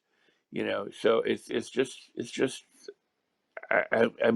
I'm almost constantly in awe of the different kinds of things that are happening, and the different kinds of connections that can be made, and the different kinds of people that we can meet, and I'm hoping always to be able to bring them to the show or to the rooms or to you when I meet somebody like that. So um, the amount of people who we now, I mean, look, there are going to be more summits. There's going to be more things like the winning tour. I mean, there's just so much going on. It is truly, truly an amazing and beautiful and wonderful time. So with that, again, I'm Rex, and I'm done. You know, you were talking, Rex, about meeting Ori and everything. And when I was a kid, I used to hear about somebody called the Hollywood Fixer. You know, and I I was scared of the guy. Tell you the truth, I mean, I was like, man, I hope I never run into this guy because I don't want to be on his bad side. You know, and then what happens? I come here and I meet him, and you know, but and I'm like, what was I afraid of? Because he's not living that life anymore. So why would I be afraid of this guy? You know, and so and now he's um being a part of my team when I uh get my books ready to be you know out and everything. So I appreciate that. And it's like you said, we meet people here that we never thought we'd ever meet in person. I mean, I've met Dennis lately, I've met um Ori, I've met Jay, I've met Mo, I've met, people that were, famous then and still are to a point, and it's like, whoa, it just blows me away because I never thought there'd be a platform here like this one that could bring everybody like that together and actually be able to talk with each other, not just text, you know. And so, yeah, I'm definitely grateful for Clubhouse. I met you. I got your book. I'm in your programs. I'm gonna look into the how do you make people do what you want program. Um, you know, I mean, wow, it's amazing. I just sit here, like you said, in awe of the people that you get to meet and the things that you can, talk about, like you're talking over coffee or something, and wow. And I'm excited too for all the stuff coming up, you know, in the next year. I think that 2022 is going to be very busy for us, and I'm looking forward to it. And Tim and I were talking about that this morning. Actually, is that we were looking forward to things going on, things happening, and so that's really cool.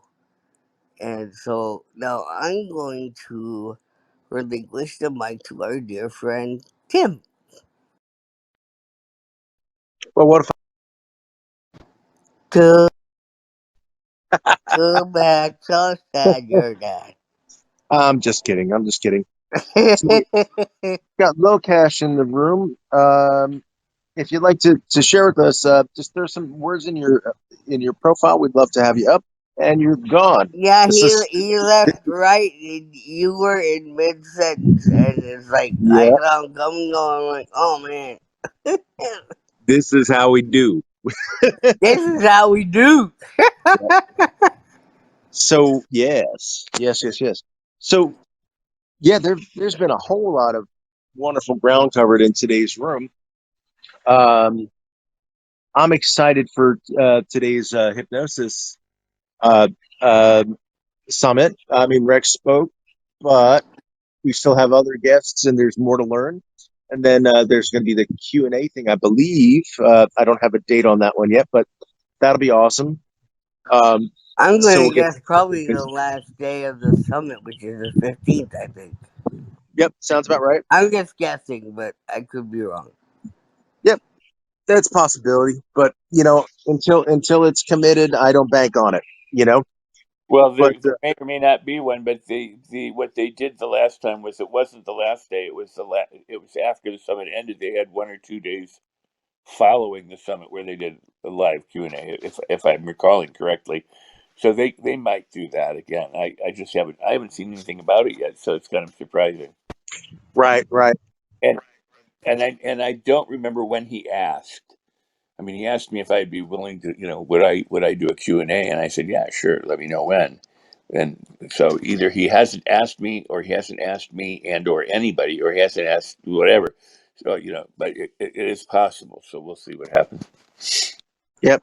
I Well, I hope they do one because I mean that's part of our package if we upgraded with the Q&A. Well, So if I he don't know. offered it, They'll figure something out. hold on. If he offered it in the hypnosis upgrade, then I would assume that it's going to happen. I, I Yeah. I haven't looked at the package. I don't know what they're offering. I can say you can upgrade, but I don't even know what the upgrade includes. So if he says there's a Q&A, then there will be one. My guess, and he'll announce it when it's ready. oh yeah, I'm certain that Eugen, with his reputation and just his person, he'd make good on that arrangement. Yeah. I'm certain of it. And Yeah. it's really interesting, and I like to think about these things because I studied hypnosis for a time. I did the trainings and all this, and it's really nice. It's really nice to hear other people's perspectives. You know, because you think about it. That I mean, we're talking about the same word, but it's really a process word. So there's some different uh, aspects to the topic that we can go off into, a myriad of different directions with it, you know, and and as a, you know, an NLP and hypnosis geek of old, I find it fascinating, all these different perspectives. I also find it fascinating that the different levels of what people are considered as masters in this field too.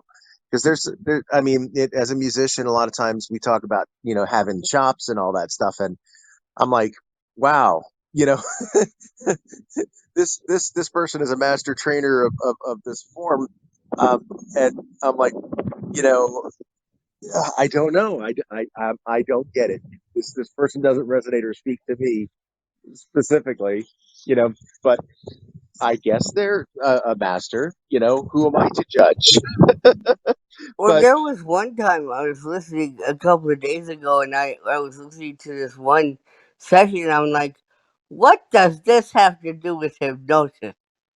I was trying, I was trying to figure out what they were talking about, and I'm like, what does this have to do with hypnosis? I don't know.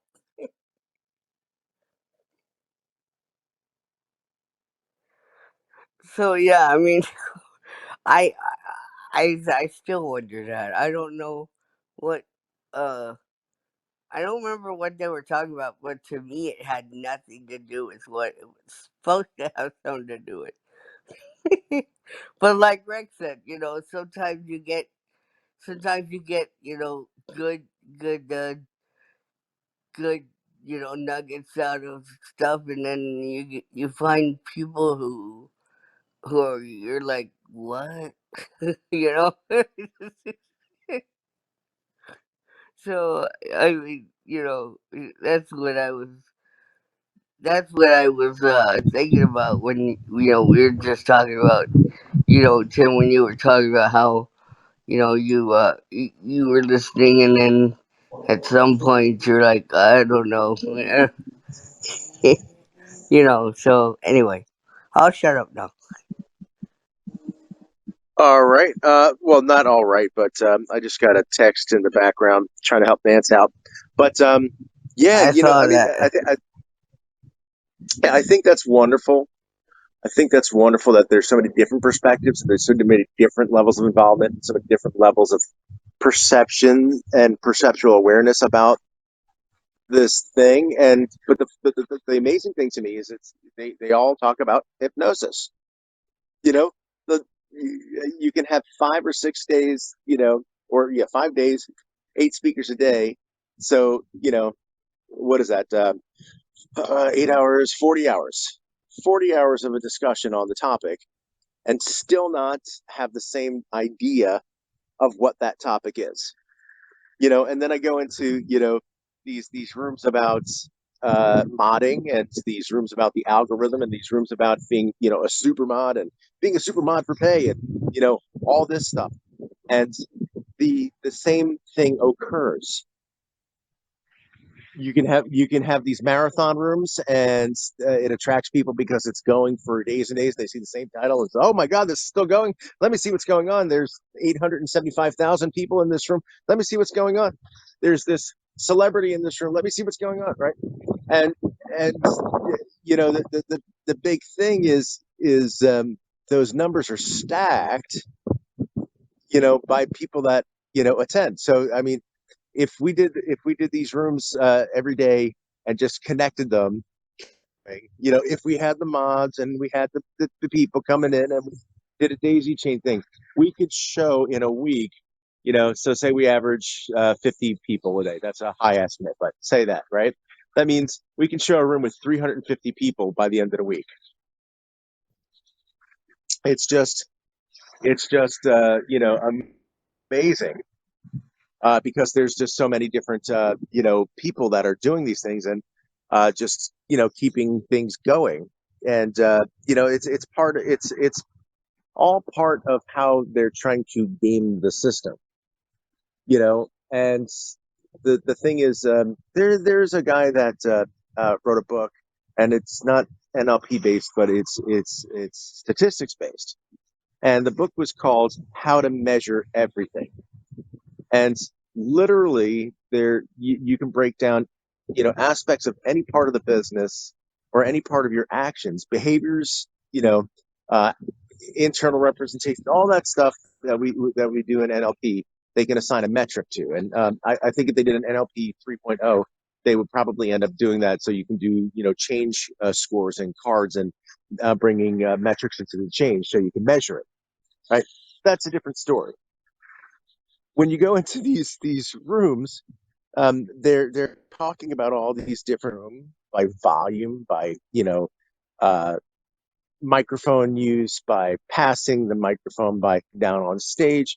And the trick is we never really know exactly what Clubhouse is looking for, so we don't know what game to play. So with me, I'm looking at what is the game that we want to play to bring people in, and to keep these conversations going and growing, and our resources going and growing, because there's just so much positivity out here, and so much value, that if we reach that and we resonate that, I believe that we can, even though there's these metrics going on, we can grow organically, and eventually, or concurrently, I don't know if it's an eventual or a concurrent thing, the algorithms will eventually support the value. That's a belief. I'm holding on to that belief, because for me, going through and stoking the fires and doing the YouTube, not the YouTube, the Twitter shares and the Instagram shares, and inviting people and all that stuff. I'm gonna do that because I'm proud of what we're sharing, and I'm always trying to bring people in, and holding the space and being consistent is huge too. So these are all wonderful aspects that I think we should all keep in thought about, how we want to behave as a room, and how we want to behave as an offering to the Clubhouse community as well. But I really loved what we were sharing today, because I think there's a tremendous amount of value. And I just, with that, What I think is, I think my gut feeling, and of course, I'm an empath as well. But my feeling is we're doing something right, and that's probably why we're not as big as we are, as we want to be, because we're doing something right. We're not going down the, oh, we gotta have 50 moderators. I mean, I've seen rooms that are crazy with moderators. I counted one time I was in the room. I counted like 15 moderators. I'm going, why did they need so many moderators? I mean, what the heck? You know, and, and I mean, the room may have been that big, but it's like, gosh, it's almost like there were more moderators than there were other people in there.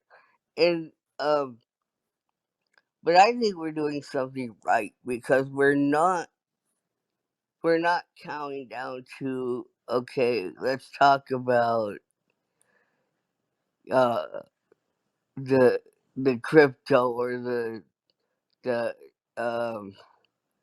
Bitcoin or COVID or any of this other junk, or politics. Um, we're not talking about all that stuff. We're actually being positive and being, trying to stay away from all the negative stuff that other people just love to dwell on. And even in the positive rooms, I've seen it turn, not so positive. uh, I've been in rooms that have done that. They'll say, "Oh, we're talking about, law of attraction. We're talking about this," and then somebody invariably will kind of turn things to the darker side of it, and it's like, dude, why are you talking about this when the subject is law of attraction? What the heck, And so I still think we're doing something right, and I think we should keep it up because I think eventually people will get the idea that we are genuine, that we don't just look for followers, and that we don't, you know, and we're not looking for, we don't think we're gods and we need a bunch of disciples or, whatever. Or us as moderators don't let that go to our heads. And, I don't go saying to everybody, hey, I moderate a room for Rex Sikes. No, if I'm gonna say something like that, I tell 'em, well, I co-moderate a room, with Rex, and I don't make it sound like I'm trying to put myself on a pedestal or anything like that. It's like, I love doing it, and I tell them I love doing it. I love helping. I love helping Rex. I love helping you, Tim, and it's great. That's why I'm here. I usually uh I usually don't um I usually don't uh stay with a room or anything very long um because I get bored with it, but I don't get bored here. There's no way. And go ahead. I was going to say that's definitely one of the points. Is that we do try to keep it lively, we try to keep it fun, we try to keep it valuable and topical, and that's just the way. So I try to talk about not what I do in the room, but what the room is about and what I get from the room when I'm having conversations about it. You know, and for me that's an easy sell. You know, challenge. Some people that I associate with are not even on Clubhouse. They have no desire, you know, uh, to be on Clubhouse. But the Hmm. friends that I meet that are here, they pop in. I mean, sometimes it's people I've pinged, and sometimes it's people I've invited. You know, but it is what it is. But the other thing is, the question is it what it could be? It's getting there. I believe it. I believe that we are on the right track. You know, um, and we will figure it out. We're gonna figure out something that's gonna just bam, you know, make it where everybody's like, ooh, hey, wait. something's going on over there. Let's check it out. You know, uh, not that they're not doing it now, but I mean, I think we're gonna get uh to the point where we have a good sized room like everybody else. You know, I mean, Rex is a celebrity for crying out loud. You know, and I mean, even a lot of people whose rooms I've been in know who Rex is. You know, they've mentioned his name. You know, and everything, and so he's well known here. And I think eventually that people are going to get to the point where they're going to want to know what Rex has to offer. They're gonna want to hear what he has to say, and I think that's what is going to draw people in here. Is that they're going to get curious. Yeah, no, I agree with that 100%, Tim. Well, my sister, well, Mr. Rex, it is 5 after the hour. I Yep. do have I do have an appointment in 20 minutes, so I want to make sure that we're all served up, we're all complete. So The only other thing I have to say, Tim, is that even though we were the only two in the room last night, we had a lot of fun. I thought we had loads of fun, don't you? I do, and the funny thing is, if people were in the room, they would have gotten a little mini master class on the law of attraction, because Yeah. and that's wonderful. Rex, please. No, I was supplying. Oh, thank you, thank you. Oh, thank you. Well, we're paying attention, Rex. We're we're using the tools. Um, Yes, we are. and it was a very fruitful conversation. I think we lasted, I think, an hour and 10 or 15 minutes. Yeah. I And mean, we were talking about all kinds of stuff about law of attraction, about, I mean, just all kinds of stuff, music, and a lot of stuff. And next thing we know, it's like an hour. Later, we're like, whoa. And then Tim's like, well, I gotta go, so we better, it's getting late here. And I'm like, yeah, I get you. I hear you. All righty, my friends. Any closing comments from Herr Maestro? Um, Rex, any closing comments? I'm going to close out the room if we have no further business for the world this morning. No, I don't have anything further to say other than I'm glad that you put that link up there. That's great. Continue to share. And again, I would just, if you want to have people in the room, I would text them.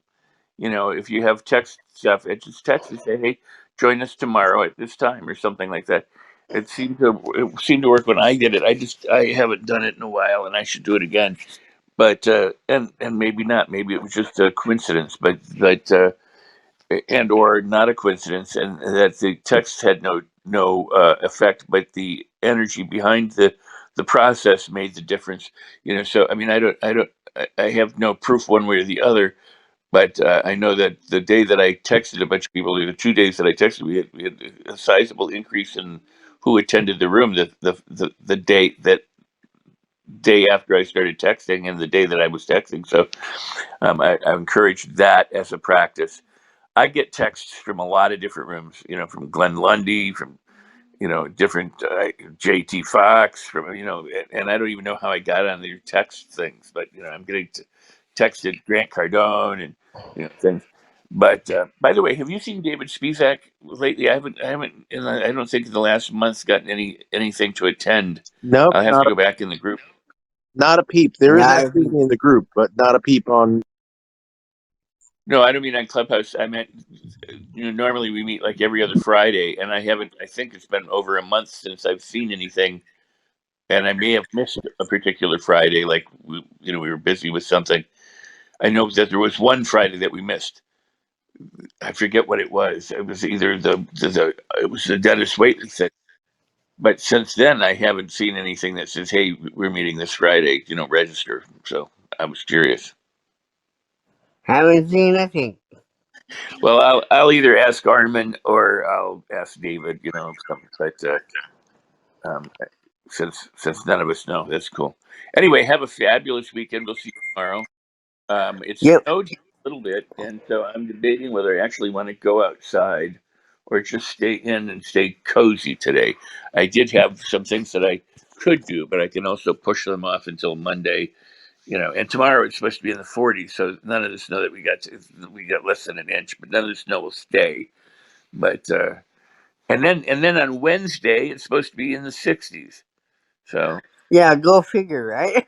right, and then it goes back by Christmas. It's back in the 20s and 30s. But I mean, Now that's Christmas weather right there. right. You But know, in Arizona they don't have such a thing. no, but we have this uptick of 40s up into the 60s, back into the 40s, and back into the 20s, and then back up to the 30s in the next 2 weeks. So That sounds according, like Arizona weather. yeah, That sounds like what they do. They go to 90 and 60 and 70 and 50 and two of the coldest places I've ever been was Florida in December. When I've also been in Florida at nighttime when it's been 95 degrees, but the coldest place I've ever been was Florida, and Arizona in April. It was just amazingly cold, and it wasn't snowy cold. It was just very, very cold. I was teaching at a conference for 3 or 4 days, and it was not pleasant. So let me put it that way. So, but well, luckily you weren't there in July. right, I like desert heat, so no problem. I lived in Central Oregon in the desert for up to 5 years, and the temperature would get to be about 120 in the shade, and that was good for me. I didn't mind. Yeah, that's about Arizona these days anymore. Yeah. So I see that Polly's here, but I'm going to go. I know we're closing the room, and Polly and Amma are there. So if Polly wants to come up and say something, if she's got a moment, she wants to share something, we'd be happy to hear from her. Yep. Well, see you tomorrow, Rex. She, And she disappeared. So all right. yeah, So she's gone. So all righty. So everybody have a see you tomorrow. See you tomorrow, Tim. See y'all And I'll talk to tomorrow. you on the back channel about that thing we were talking about. Sounds good, sister. Talk soon. All right.